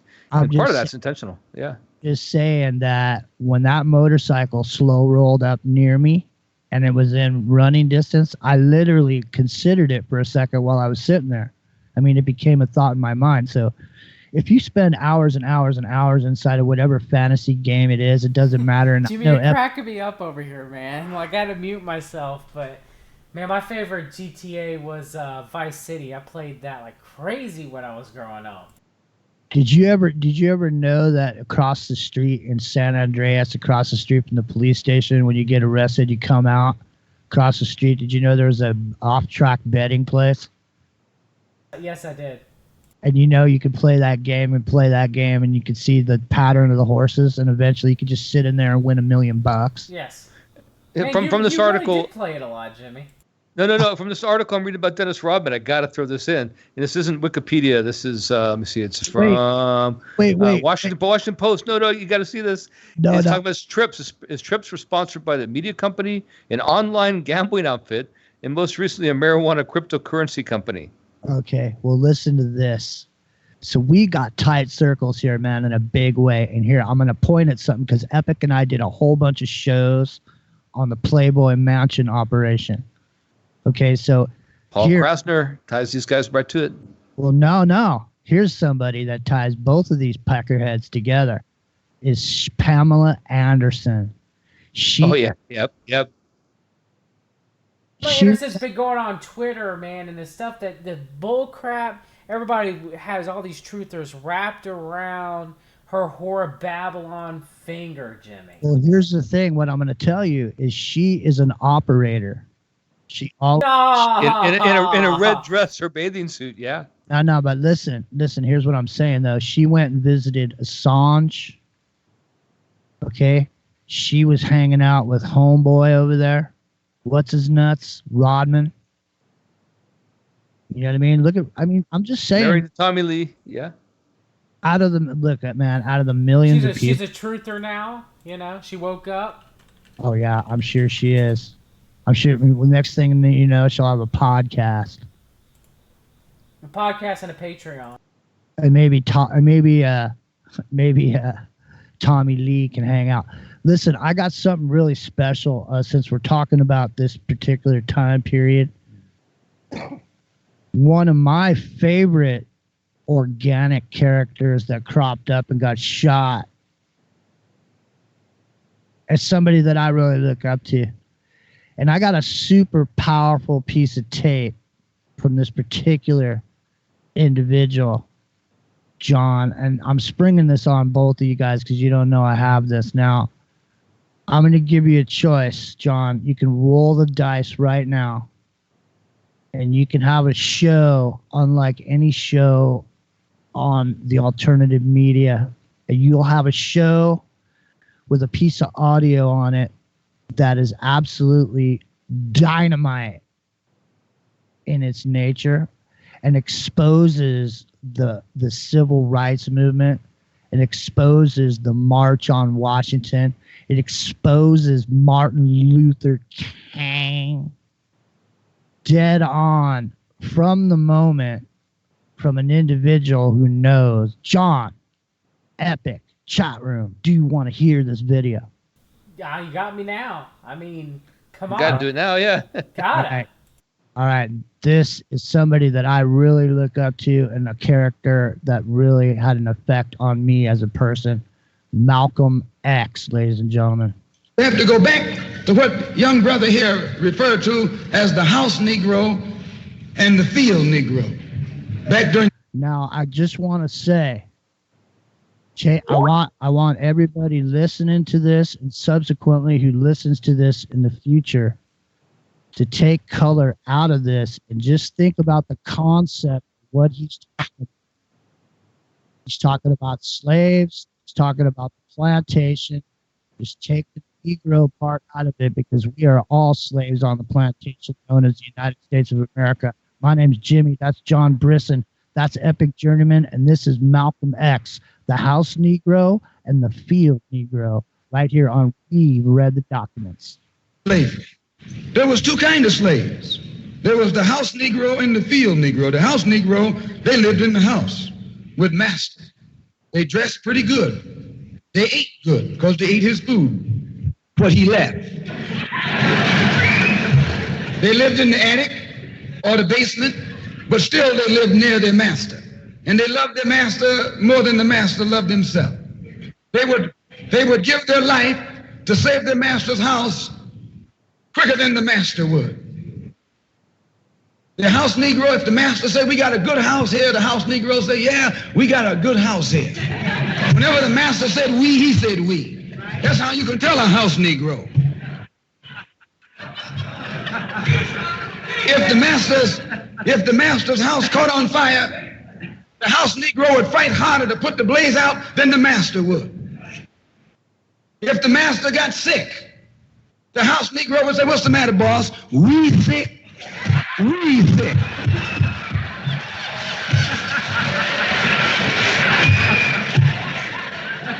He identified himself with his master more than his master identified. You started this. I'll end it. Wow. Sorry about that. I had to stop it there, but it's a good place to stop it. And let me let this Sylvester Stallone ad run in the background here. They sprung an ad on me. They almost got me. It's got to be Sylvester Stallone too, right? They almost got you, dude. They almost got you. They almost got you, but lucky I'm quick draw McGraw. I got reflexes like a cat, man. Don't mess. Sylvester Stallone arrows. I know. Hey, man, the original Rambo is a good movie. Okay, I'm yelling. Now sorry about that, you guys. I got excited. Here we go. Malcolm X. The thing is, okay, listen, this is two pieces. This is the psychological metaphor of the house Negro and the field Negro. And then the second part of it is when he starts talking about the civil rights movement. Now, do you guys want me to skip the house Negro, field Negro? Or do you want me to just jump right to the part where he starts talking about? You want me to just jump to it, John? I know it's late for you over there. Give me the dirt, Jimmy. The thing is, man, the metaphor, because let me just give you a little bit more of this and then I'll jump to it. Said, let's run away. Let's escape. Let's separate. That house Negro would look at you and say, man, you crazy. See, he's saying, this is a metaphor, ladies and gentlemen. It's the truthers and the people who are bought into the system. Exactly. Okay, here we go. What you mean separate? Where is there a better house than this? Where can I wear better clothes than this? Where can I eat better food than this? That was that house Negro. In those days, he was called a house nigger. And that's what we call him today because we still got some house niggers running around here.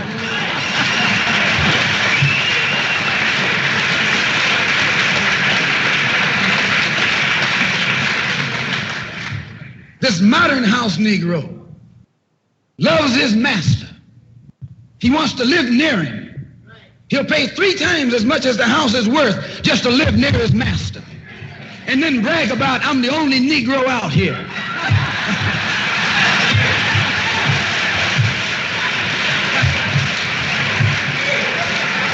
Man, this is some good stuff, but I'll go ahead and skip up ahead. Hold on. Let me get this together. Go ahead. Fallen idols. As they became fallen idols, began to lose their prestige and influence, local Negro leaders began to stir up the masses. In Cambridge, Maryland, Gloria Richardson. In Danville, Virginia. Here, let me back the this Black up. Revolution. Here we go. Hold on.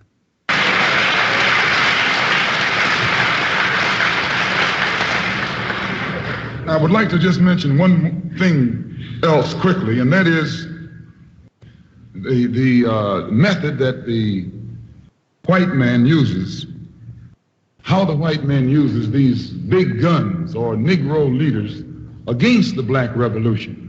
They're not a part of the Black Revolution. They're used against the Black Revolution. When Martin Luther King failed to desegregate Albany, Georgia, the civil rights struggle in America reached its low point. King became bankrupt almost as a leader. Plus, even financially, the Southern Christian Leadership Conference was in financial trouble. Plus, it was in trouble, period, with the people when they failed to desegregate Albany, Georgia. Other Negro civil rights leaders of so-called national stature became fallen idols. As they became fallen idols, began to lose their prestige and influence, local Negro leaders began to stir up the masses. In Cambridge, Maryland, Gloria Richardson. In Danville, Virginia, and other parts of the country, local leaders began to stir up our people at the grassroots level. This was never done by these Negroes whom you recognize of national stature. They controlled you, but they never incited you or excited you. They controlled you. They contained you. They kept you on the plantation. As soon as King failed in Birmingham, Negroes took to the streets. King got out and went out to California to a big rally and raised about, I don't know how many thousands of dollars. Come to Detroit and had a march and raised some more thousands of dollars. And recall, right after that, Wilkins attacked King, accused King and the Corps of starting trouble everywhere and then making the NAACP get him out of jail and spend a lot of money, and then he accused King and Corps of raising all the money and not paying it back. This happened. I got it in documented evidence in the newspaper. Roy started attacking King, and King started attacking Roy, and Farmer started attacking both of them. And as these Negroes of national stature begin to attack each other, they begin to lose their control of the Negro masses. And Negroes was out there in the streets. They was talking about, we're going to march on Washington. By the way, and right at that time, Birmingham had exploded, and the Negroes in Birmingham, remember, they also exploded. They began to stab the crackers in the back and bust them upside the head. Yes, they did. That's when Kennedy sent in the troops down in Birmingham. So, and right after that, Kennedy got on the television and said, this is a moral issue. That's when he said he's going to put out a civil rights bill.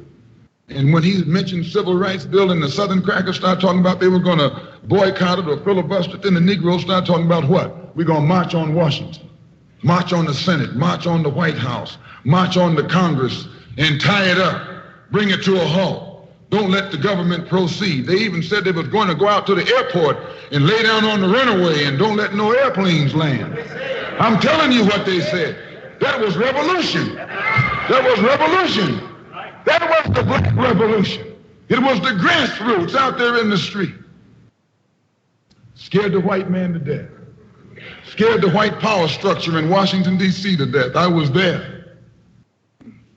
When they found out that this black steamroller was going to come down on the Capitol, they called in Wilkins. They called in Randolph. They called in these national Negro leaders that you respect and told them, call it off. Kennedy said, look, you all letting this thing go too far. And old Tom said, boss, I can't stop it because I didn't start it.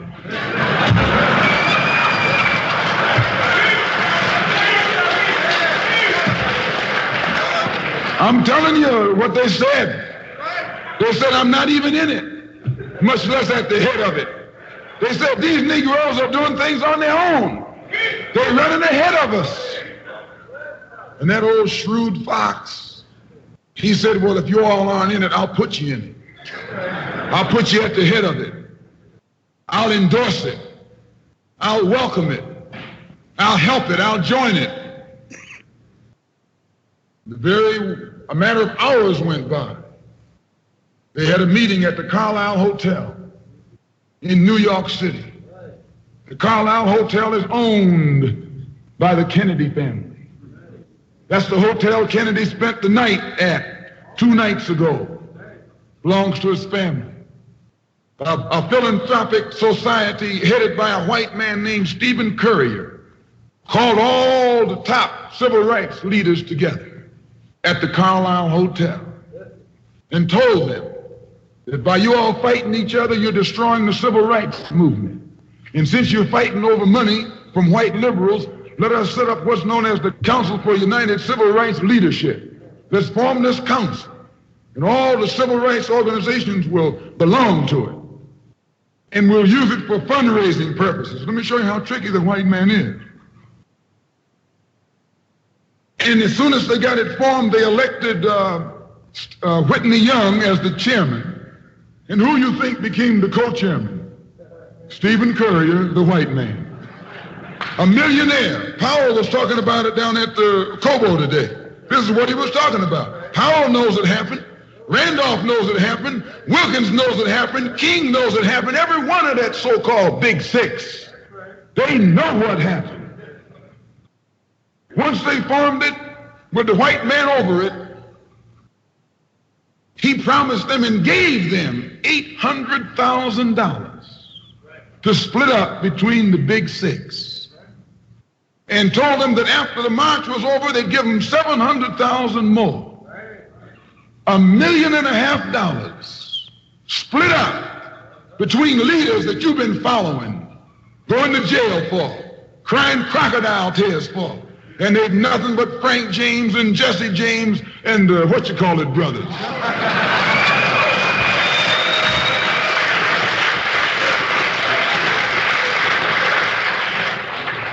Soon as they got the setup organized, the white men made available to them top public relations experts, opened the news media across the country at their disposal, and then they began to project these big six as the leaders of the march. Originally, they weren't even in the march. You was talking this march talk on Hastings Street. Is Hastings Street still here? On Hastings Street.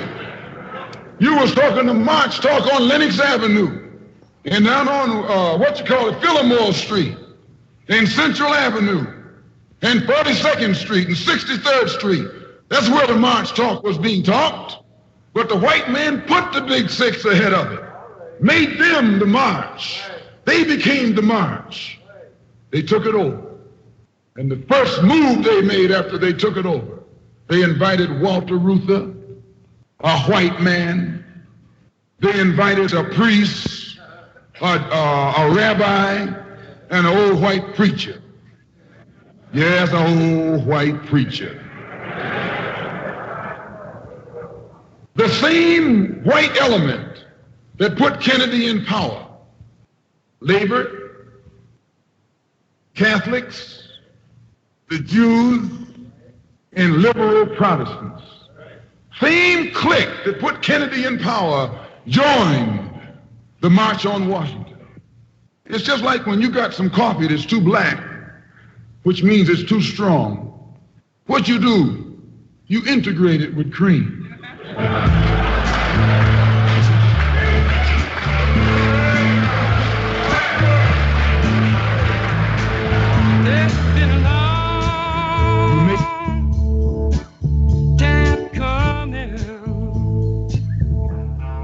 My name's Jimmy. That's Malcolm X, House Negro and a Field Negro. So, Malcolm X, what do you guys think? Go ahead. John, come on, baby. Let me have it. Definitely agree, Jimmy. I respect Malcolm X a lot more than I respect Martin Luther King, who I think was a degenerate, if you do believe in the FBI documents and other testimonies of ministers that were around him. He was also a plagiarizer of his work, of his earlier doctoral theses, and possibly had connections with Jewish communists and communism. So yeah, I mean, as far as a leader of the African Americans, Malcolm X was a true leader, and that's why they assassinated him. I think they assassinated Martin Luther King Jr. Because he was compromised. He was too much was coming to light about him. So that the government, the power that be, had to get rid of him. So I mean that's where we're at. I mean that's Malcolm X called out Martin Luther King in the structure back then. Now I will say this out of all of them, real quick. I will say this one last thing, Jimmy. Yeah.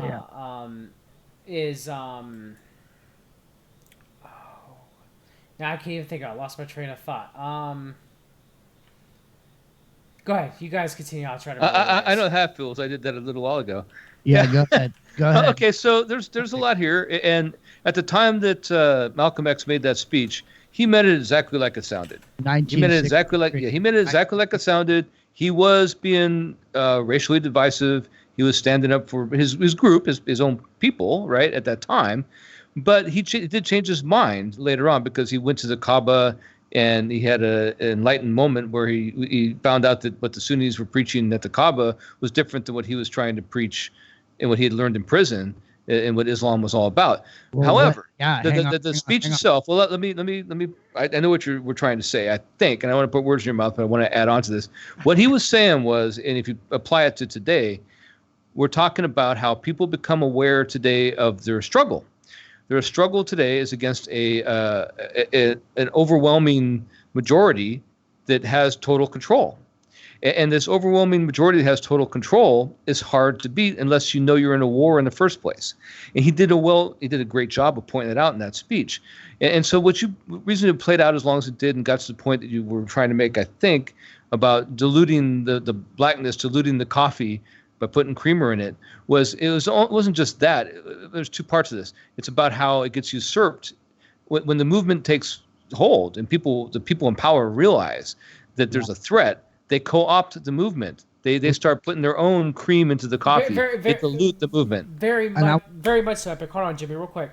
That, when you look at the three major, there's more, but the three major civil rights leaders at the time, you have Medgar Evers, you have Malcolm X, and you have Martin Luther King Jr. Now, Martin Luther King Jr., he was the one who was really, what the elites wanted to do. Okay, yeah, Malcolm X was $800,000. Malcolm X was the guy who despised the elites, but would still sit at the table with them to try to bargain for his people. Okay, and Medgar Evers was the true guy who was not bought off, who really was the leader of the African Americans, who was in the streets getting his ass beat. All right. That's what he was talking about. That's the people that Malcolm X was talking about. Yes. See, Malcolm X's trip was completely different than what most people think too, is because what Epic was saying was true. He not only did he realize, at one point he was super militantly against not necessarily against white people, but he was for black people. So what he said, and his argument against Martin Luther King in another speech that he gave was, hey, man, I don't want to sit on the back of the bus, man. There's no pride in sitting in the back of the bus, and there's no pride in sitting in the front of the bus. The pride is owning the company that owns the buses. That's what he wanted for black people, because he was a follower. His father was a follower of somebody called Marcus Garvey. Okay, and that's somebody that's important to look into, because he was shunned and thrown out after the slaves because he was a black separatist. And he just, it's not that he had a problem with white people. It's just that he was just trying to say, let's have our own thing. Let's do our own thing. Point is, listen, black people have been truthers since day one. Okay, black people, there's nothing you could tell black people about something that's going on in the government or some shit or whatever. They already know. Black people are the best truthers ever. Have you ever seen a Professor Griff? You ever heard him talk? It's the many black people. Bill Maher, I think, yeah. Many black people, especially African Americans in the United States, they are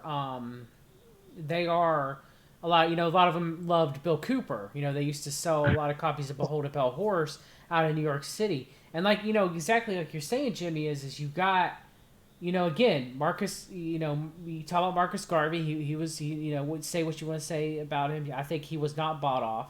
You have Medgar Evers, who was out there in the streets getting his ass beat, who was really fighting for his people and fighting for his community, and he was not bought off. You have Malcolm X, who I don't think was bought off, but he would go to the table with the elites and try to bargain, okay, which Medgar Evers would not do. And then you have Martin Luther King Jr., who would take that check. I'll do whatever you want me to do. I'll take that check. Well, here's the thing. Martin Luther King is the role model that they put out there for a period of time. Okay. He was compromised. He was bought out. He was everything they wanted him to be. In bed with communist Jews, and all the blackmail and everything. Here's the point that I want to make, man. Let me make it so I quit interrupting you guys, because I don't want this to go away. The point about Malcolm X is, and what he's saying is that they did the same thing in the black community as they did to the hippie movement at the same time. It was all going on at the same time. It was only going on in the United States. It was going on across the planet. Young people had long hair. They were bashing stuff. They were protesting. They were doing everything they were doing in the United States. And it wasn't because they were seeing videos on the internet. There was something in the air at that time that caught fire for some reason. And so they had to get out in front of that and control it. So they shot this dude, who I might say, I've done a few shows on Malcolm X, and I want to recommend a movie. It's called Make It Plain. Make It Plain, about the life of Malcolm X. And if you watch that movie, I swear to God, you will not believe the story of that guy's life. His father was literally killed by some people, and they tried to burn his house down, just like exactly like what happened to him. And he got. I mean, that's a great movie. If you guys, I swear to God, especially the FBI informant at the end. Is this a guy that was, he's in the church, like they knew him. He was there in the church. He said, I was in the back of the room and I was reading the newspaper, and he was getting ready. He was going to come, and Malcolm X was going to come in a couple of days, and he saw these guys come in and go sit in the front row and all this, and he noticed it, and he went and made a phone call because he thought something was going to happen. And then that's exactly what happened. The reason they would call the movie Make It Plain is because when he would come out, before he would come out to speak, he'd say, make it plain. Now, here, let me make one more point. Epic, what you were talking about, he went over, he was invited over. Okay. And he went and did around the Kaaba. And when he got there, he realized everybody has to wear the same thing. Everybody wears white, these, like this thing, this outfit. And he realized in that moment that everybody was the same. It didn't matter what color they were. In that moment, it didn't matter how rich you were, how poor you were. In that moment, everybody was exactly equal. And so when he came back, what he realized was that, and what he started to talk about was that the Farrakhan Muslims were for American blacks, and that it was not recognized by Muslims around the world as a true Muslim religion. And he came out and started talking about it. And also what happened was he also started to expose the young girls that the head of that organization had, like a bunch of these young 13, 14-year-old girls that got pregnant and all this. And he started to come out about it. And that's when he got shot. He got shot. They killed him. They totally killed him. They assassinated him. I mean, it was within his own organization. Yeah. That's right. That's right. But, it's bottom line is he's an important figure that a lot of people don't even know about, and it's, but this conversation we're having tonight is about these figures that pop up that he didn't get into heavy rotation. Okay. When anything I ever heard about Malcolm X, he was just some radical, and nobody ever taught anybody about Malcolm X, did they? John, did you ever learn about Malcolm X in school? A sentence, 2 sentences, maybe. That's it. Radical leader of the 60s, right? That's kind of the only narrative they really teach you. Yeah, I mean, that's how I learned about him in school. But everybody's whole chapter on Martin Luther King. But everybody's heard. I've had a dream, though, right? Yes. That's like some unknown guitar player sitting on the curb playing guitar. That's really great. But you know about some other guitar player only because he got in the rotation.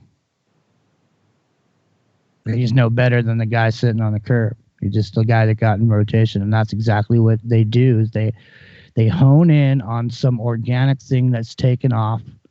They find out. That's what he was saying. Is who's the leader? Who's the leader? Which one of you guys is the leader, man?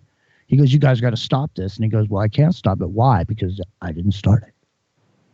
Well, which one of you guys is the leader? I don't know. Not me. Well, I'll tell you what. Here's 800 grand. Okay, let's divide it between you. And I'm going to sit over here on the council. It's a tie back to bring back full circle to our first show together, me, you, and John. Right? It's Metropolis. It's the guy who's running the underground world in Metropolis who reports to his master. Right? That's the House Negro.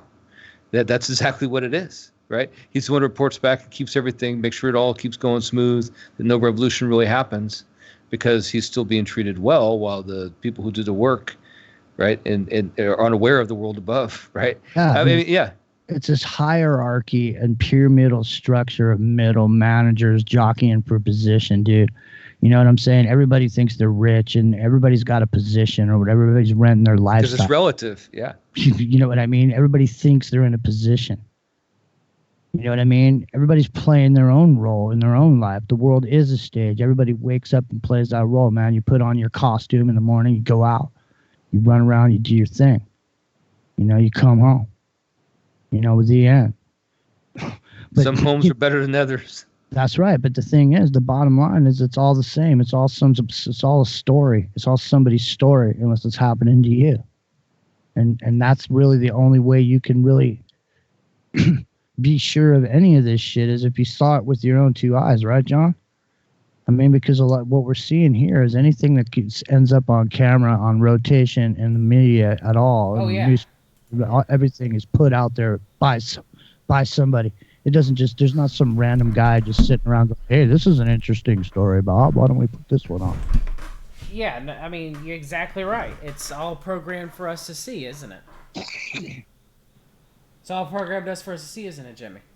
Yeah, I mean, why even bother? Why put anything on the air that's not? I mean, look at the bulk of these shows. What are they? Cop shows, lawyer shows, forensics, murder shows, hospital shows.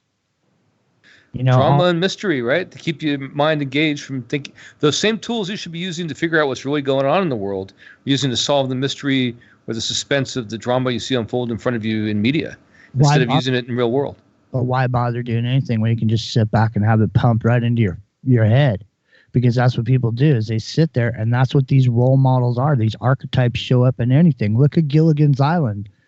You know, let's use that. It really is Gilligan's Island. It really is. Look at the archetypes of Gilligan's Island. Skipper, Gilligan, you know, Marianne, Ginger, you know, the professor, you know what I'm saying? The Howls.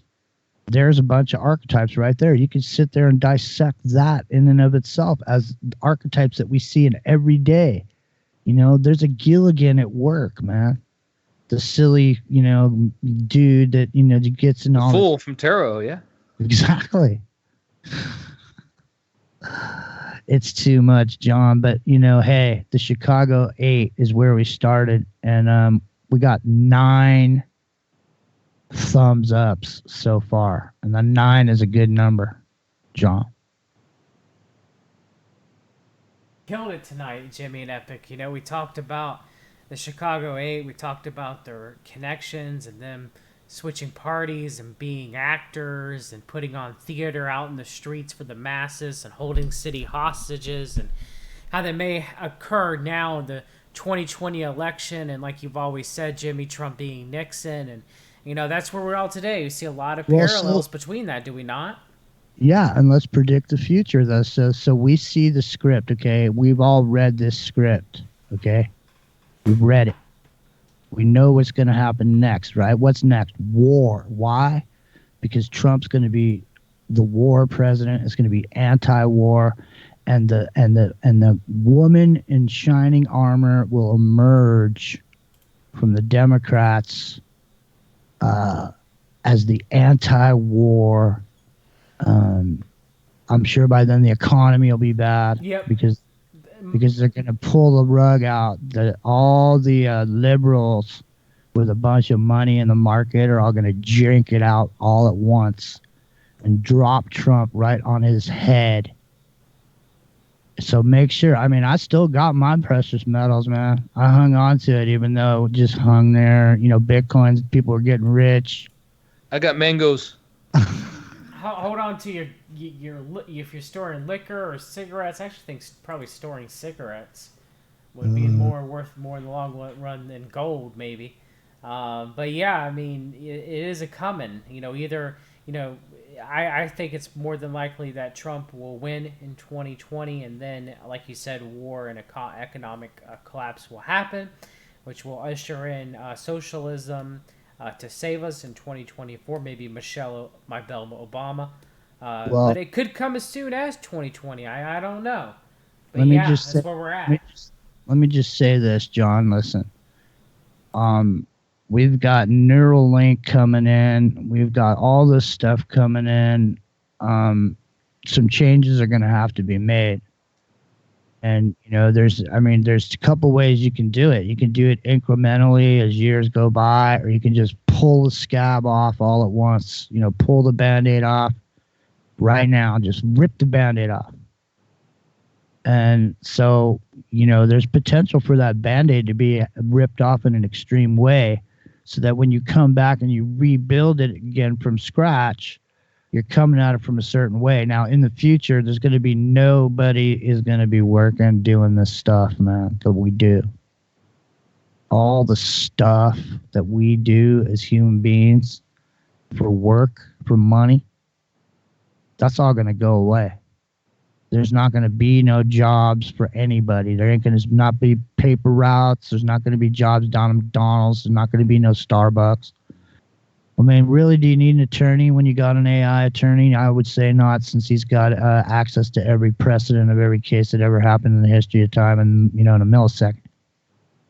So I really don't think that at any point in time, any human being is going to beat an AI in court. But doctors, no.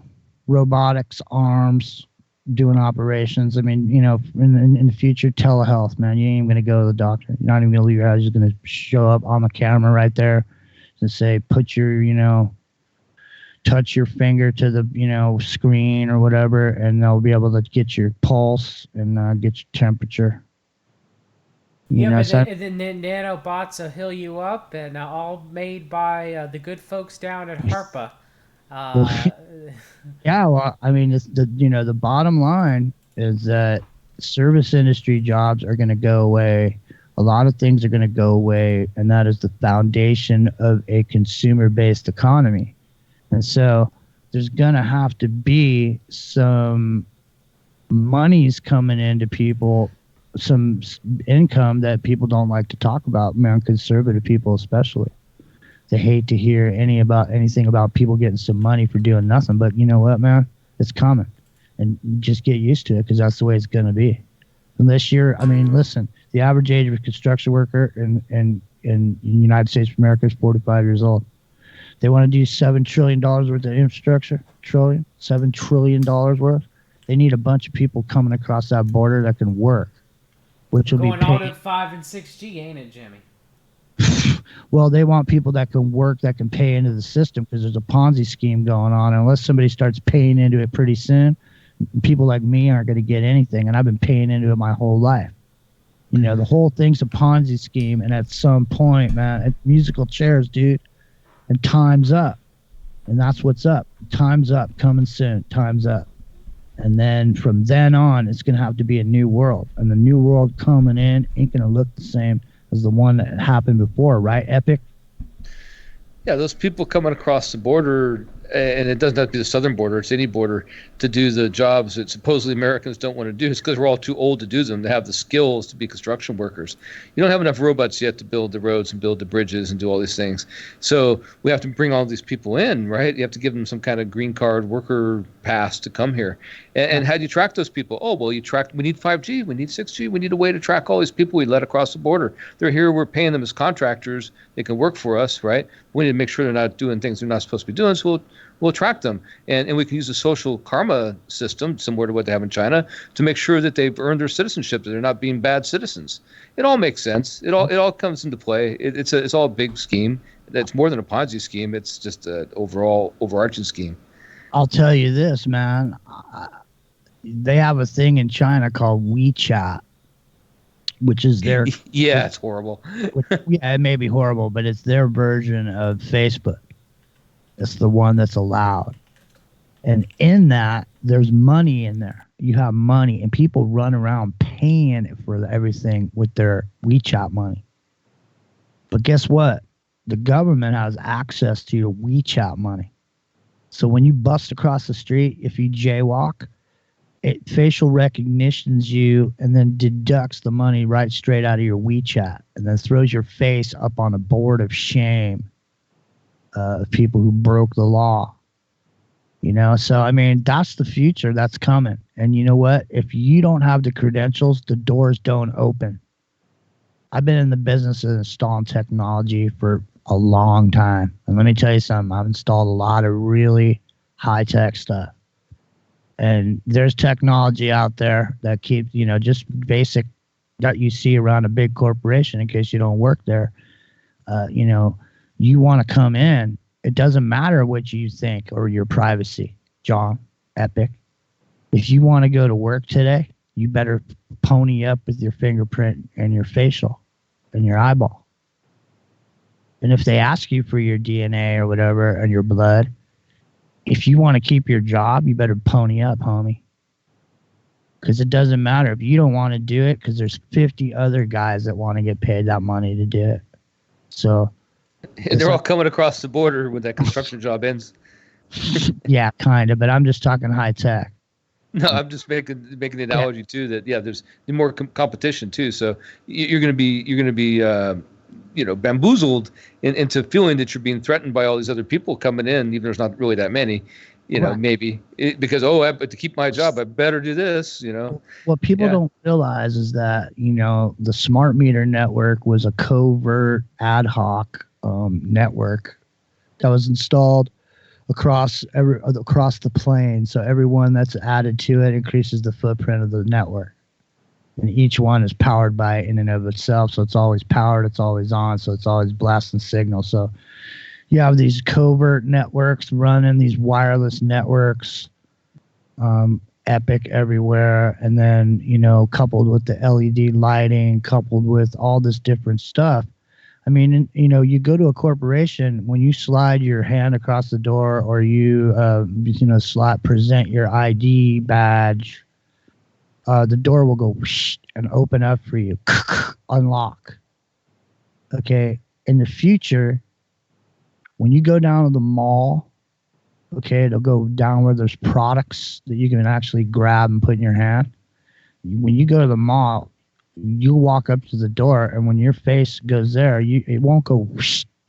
It's not going to open if you don't got any credits in your WeChats, man. Because you got no business being in a store if you got nothing to buy it with. So the Chicago 8 can never happen again, right? Because you can never organize. Because, first of all, we can put them on trial again. Essentially, the same archetypes will come around again. They got acquitted the first time. They're trying to move the needle so that you can make a case we should never let it happen again in the first place. And so and eventually that's where it's going to be. It's going to be like, okay, he escaped. He escaped to come back again and talk again in 2011 about Wall Street. But let's talk about these movements now. You see these movements now, the Black Panther movement. You see this Shabazz. That is Malik Shabazz, yeah. That is an offspring of Malcolm X. Is it not? Very Well, much the so. Farrakhan version, right? Because Malik, whatever his name is, Shabazz. We're talking the same guy with the leather jacket and stuff. The Million Man March, and he made an appearance there. Is it who we're talking about? Because there's several. Shabazz is like now a, there's. Go Go ahead. No, Go ahead. I was going to say Farrakhan, of course, praising L. Ron Hubbard and Scientology and e-meters and stuff like that. Josh Reeves exposed in his movie Spellcasters, which is a very good movie. But yeah, it's Farrakhan's one of the biggest frauds who's ever. Alex Jones has had him on, multiple times. He's such a, he's supposed to put out there as a boogeyman because he talks bad about the Jews, so they go after him for being an anti-Semite, but he's on all these truther shows, and his connections to Scientology, that's exactly what they do to Farrakhan. You know what I mean? He's an actor. yeah, Exactly it's totally what in we've been the talking about this whole time. Yeah, he's into numerology. He's into Freemasonry. He says all these Masonic things. He goes. Remember, the Million Man March has he has this huge stage, world stage, and all the people will come there, and he opens up with this speech. Consider the number 19. And he goes off on this whole thing about consider number 19. Nobody knows what the F he's talking about unless they're into esoterica in some way, right? He's talking about 19.5. I think he's talking about the whole thing with the Olympus Mons and the Mauna Kea here and 19.5 degrees on the off center and all these planets and things. The storm on Jupiter, and then how it ties in numerology, and that's what he opens up with. Nobody knows that stuff. I didn't know it at the time. Nobody knows that stuff unless you really go looking for it. So what? So he wasted his moment, in my opinion, right? But what they did in that same time frame is they introduced his protege, right? So yeah, it's just it is a stage, and L. Ron Hubbard, we all know, is a complete. Sorry, Scientologists, that's a complete hoax, man. And that guy, we could do a month of shows on that guy, L. Ron Hubbard, and it ties in with Jack Parsons and SRI and all. Dude, yeah, it's a lot there. But we'll get to L. Ron Hubbard at Scientology Epic. You and I will, if Jimmy wants to jump in. But go ahead, Epic. I'm sorry. I just wanted to say that. Well, no, I know we're trying to keep it with the Chicago 8 and kind of wrap up this chapter, but I think what we've shown today, is it repeats, right? That so it didn't work in 1969. I mean, when I say I talk about social engineering, the people behind it really thought they had something they could push and really make the impetus to do the order out of chaos narrative start in 1969, at least here in America. And around the world, we're already involved in the war in Vietnam. We're already, on pins and needles with the Cold War. The nuclear holocaust is, button push away. And it didn't happen because thankfully good people made sure it didn't happen. But now, we have more technology, and they've been refining that technology, and it's coming around again. And these same archetypes, which are spiritual archetypes. I mean, they go into our psyche. People don't believe in spirituality. They'll just say it's like, okay, well, it's psychology, but still it's weaponized psychology, and they've refined the techniques, and now it's coming around again, and it's coming out again, and they're going to roll it out again, and now we have the technology behind it to make it be reinforced and that much stronger. I mean, if you wake up in the morning and Alexa's yelling at you, and your computer's telling you what a horrible person you are for not paying your bill to Amazon, and you can't get away because everywhere you go, it was electronic device. It's getting in your head and telling you these things. That's the world we're very close to entering right now, where it can read your thoughts, and these technologies are really there, and you can go anywhere that has electronic device, Internet of Things hookup with 5G when it comes out in full play, in particular. And there's not going to be an escape if you're inside that bubble. If you're inside that bubble, whatever imagine the bill collectors you have now calling in your phone, getting into your head. You cannot survive outside the hive because you will be completely and utterly tied into the honeycomb of technology and psychology. Yeah, it's all tied together. And these people we're just talking about, they're right there. They're all linked together. We were talking about the guy from Northwestern, the professor whose name escapes me at the moment, but yeah, who really might have been behind the Chicago 8 the whole time. He's a social engineer, right? Well, hey, listen, John's got to get out of here, and so before John, listen to me, John. Come back. You riding that bull in there? I'm here, Jimmy. Go ahead. I'm here. You got your tap dancing shoes on or not? I do. All right. Well, listen. This has been a barn burning show, and super fun to do. And I got a chunk. Since we're talking about Malcolm X, okay. One of the hip hop artists that came out was a band called a group called Public Enemy. Right. They were on the forefront, and they were on the cutting edge of music at the time. Their whole style of putting cuts together and everything, they were really gaining traction. And you know what? It was almost like it was hip hop, man, really before it was like it is now. And they were actually talking a lot about Malcolm X.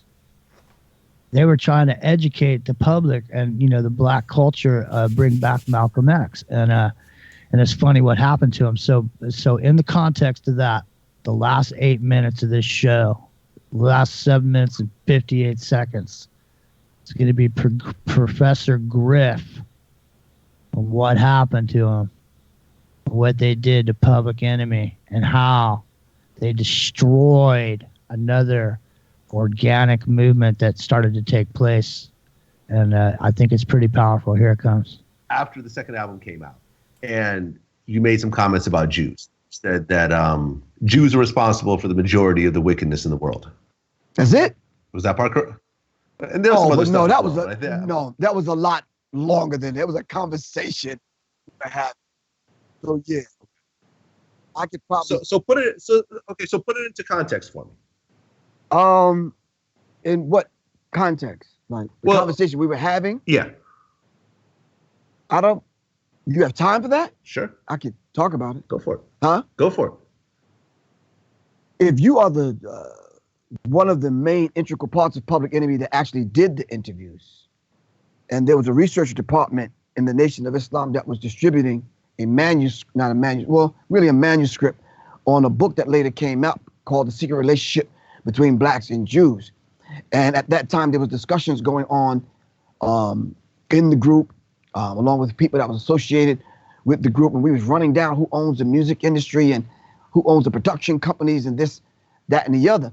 So when the interviewer, black man, asks a certain series of questions, I used to travel with suitcases full of books. Hell, I was a minister of information.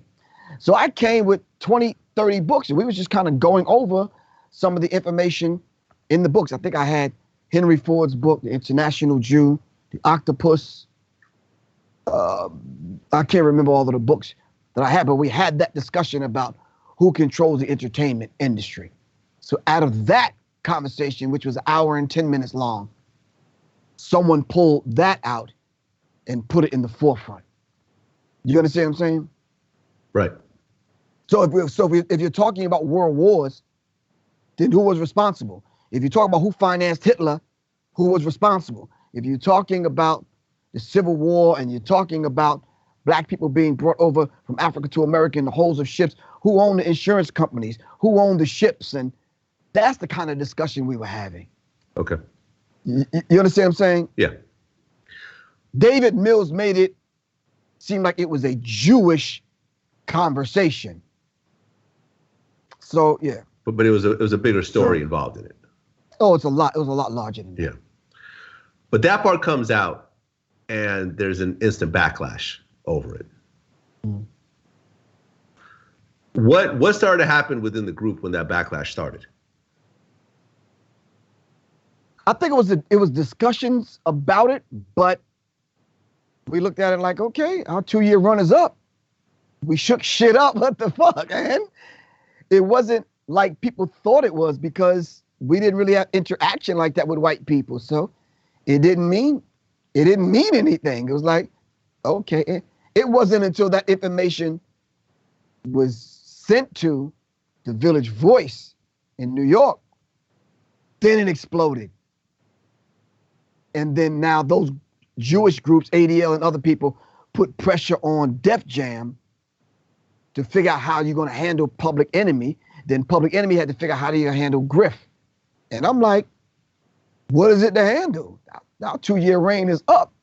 See you, and it wasn't nothing to even talk about. But since Chuck flipped it and I got thrown under the bus, now I got to go for myself. 50 soldiers that I thought I had didn't have them anymore. Do you understand what I'm saying? What do you mean? You talk about Professor Griff, leader of the S1Ws, the same dude that was training people in martial arts and going to prisons and jails and leaving money on the books. Hardcore killers getting out of jail like, yo, whatever you need me to do, Griff. Yeah, I had those kind of dudes waiting on my word. What do you do with that kind of power? Pseudo power. Okay.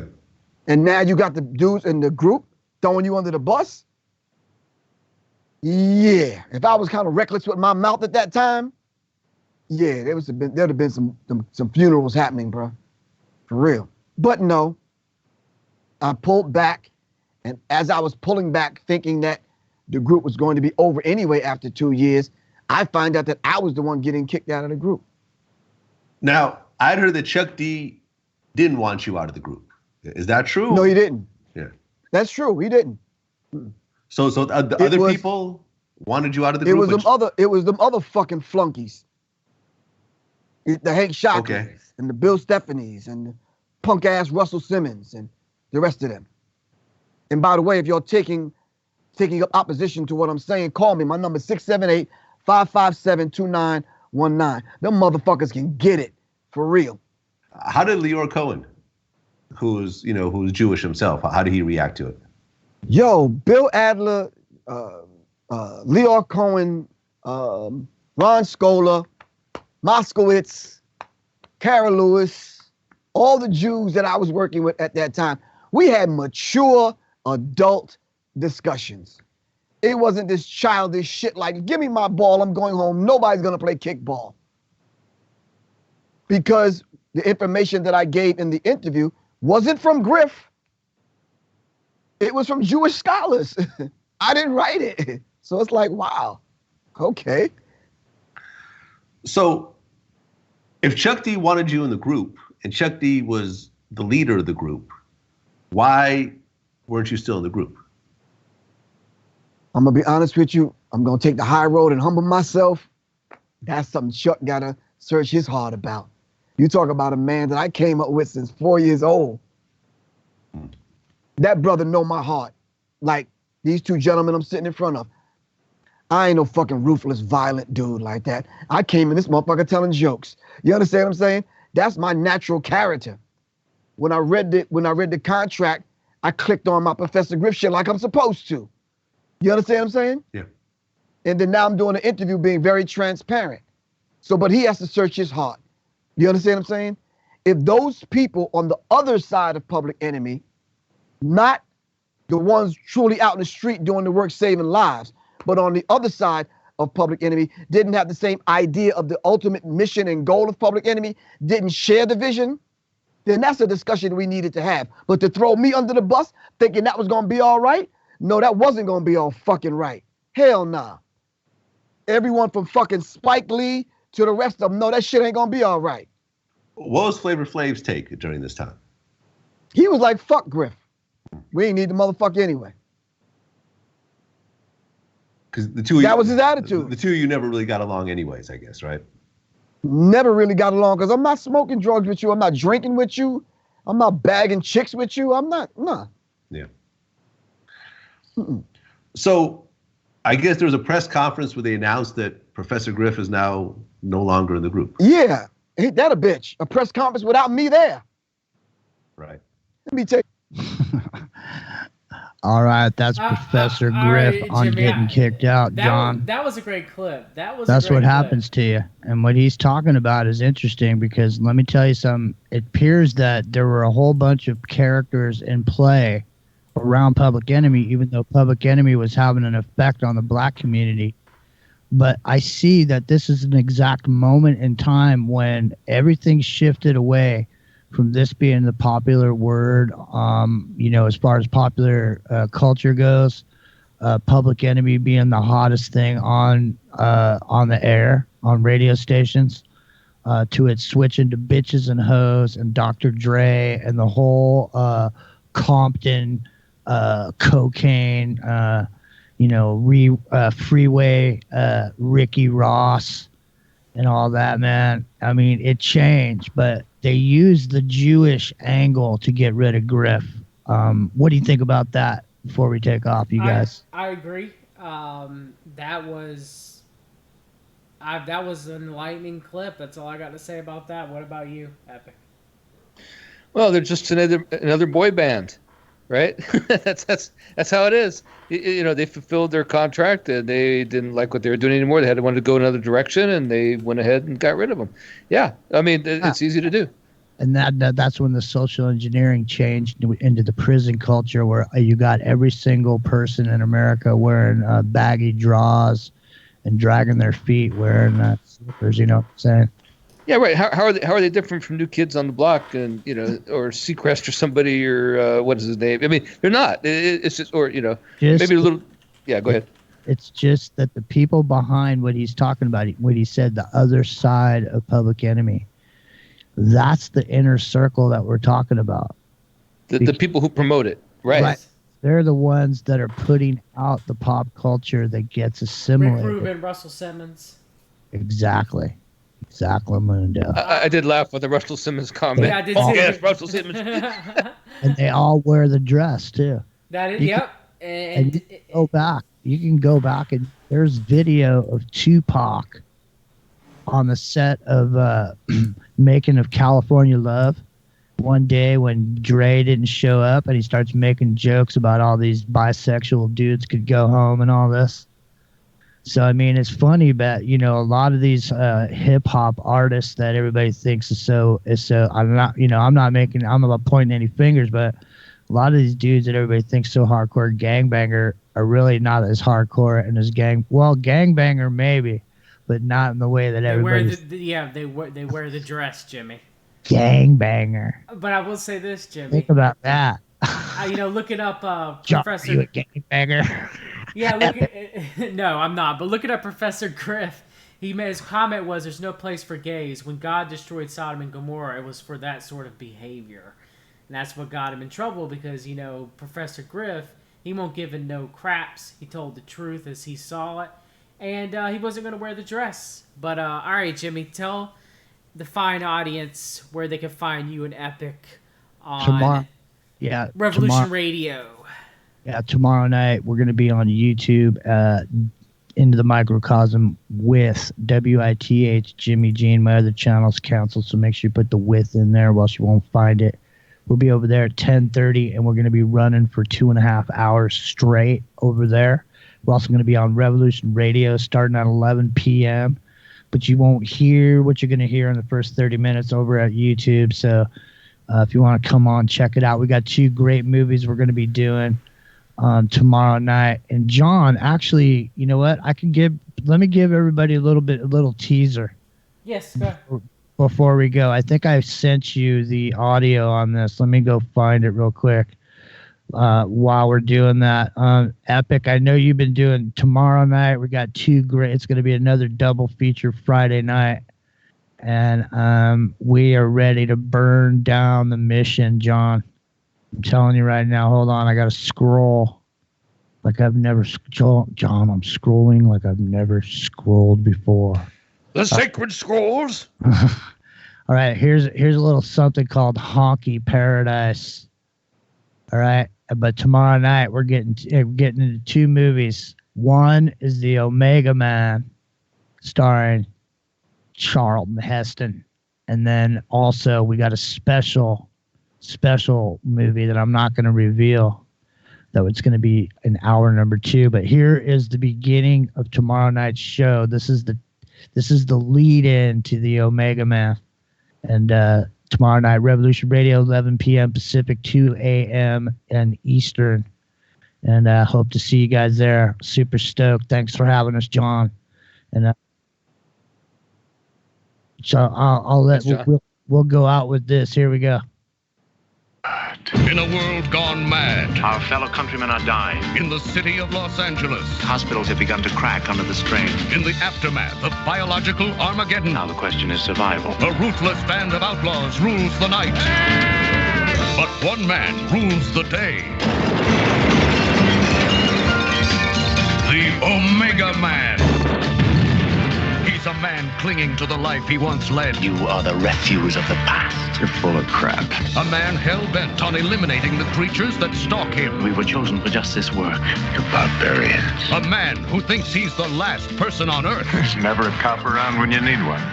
Now, he's discovered something the whole world needs. There was a vaccine, just an experimental batch. He could save the world. And he'll stop at nothing to rescue humanity.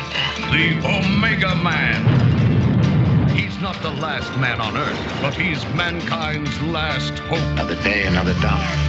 Caught in a place he cannot stir from in the dark. Alone. Outnumbered hundreds to 1. Nothing to live for but his memories. Nothing to live with but his gadgets, his cars, his guns, gimmicks. And yet the whole family can't bring him down out of that Honky paradise, brother. Oh, my God. CPR street gang, this is all biting. Standing by, over. CPR street gang, this is all biting. Standing by, over. Right now, it's 12 o'clock, Americans. Another day closer to victory. And for all of you out there on or behind the lines, watch for now.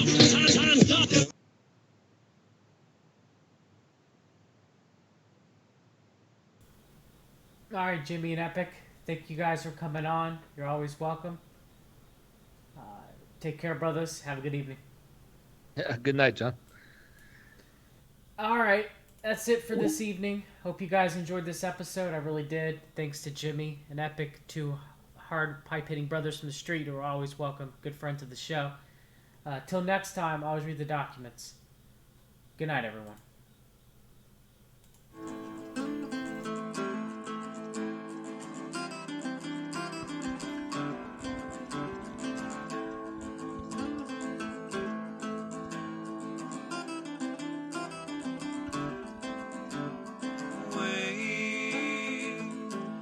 never been a mess like this. No more hands to hold, the page turns tomorrow.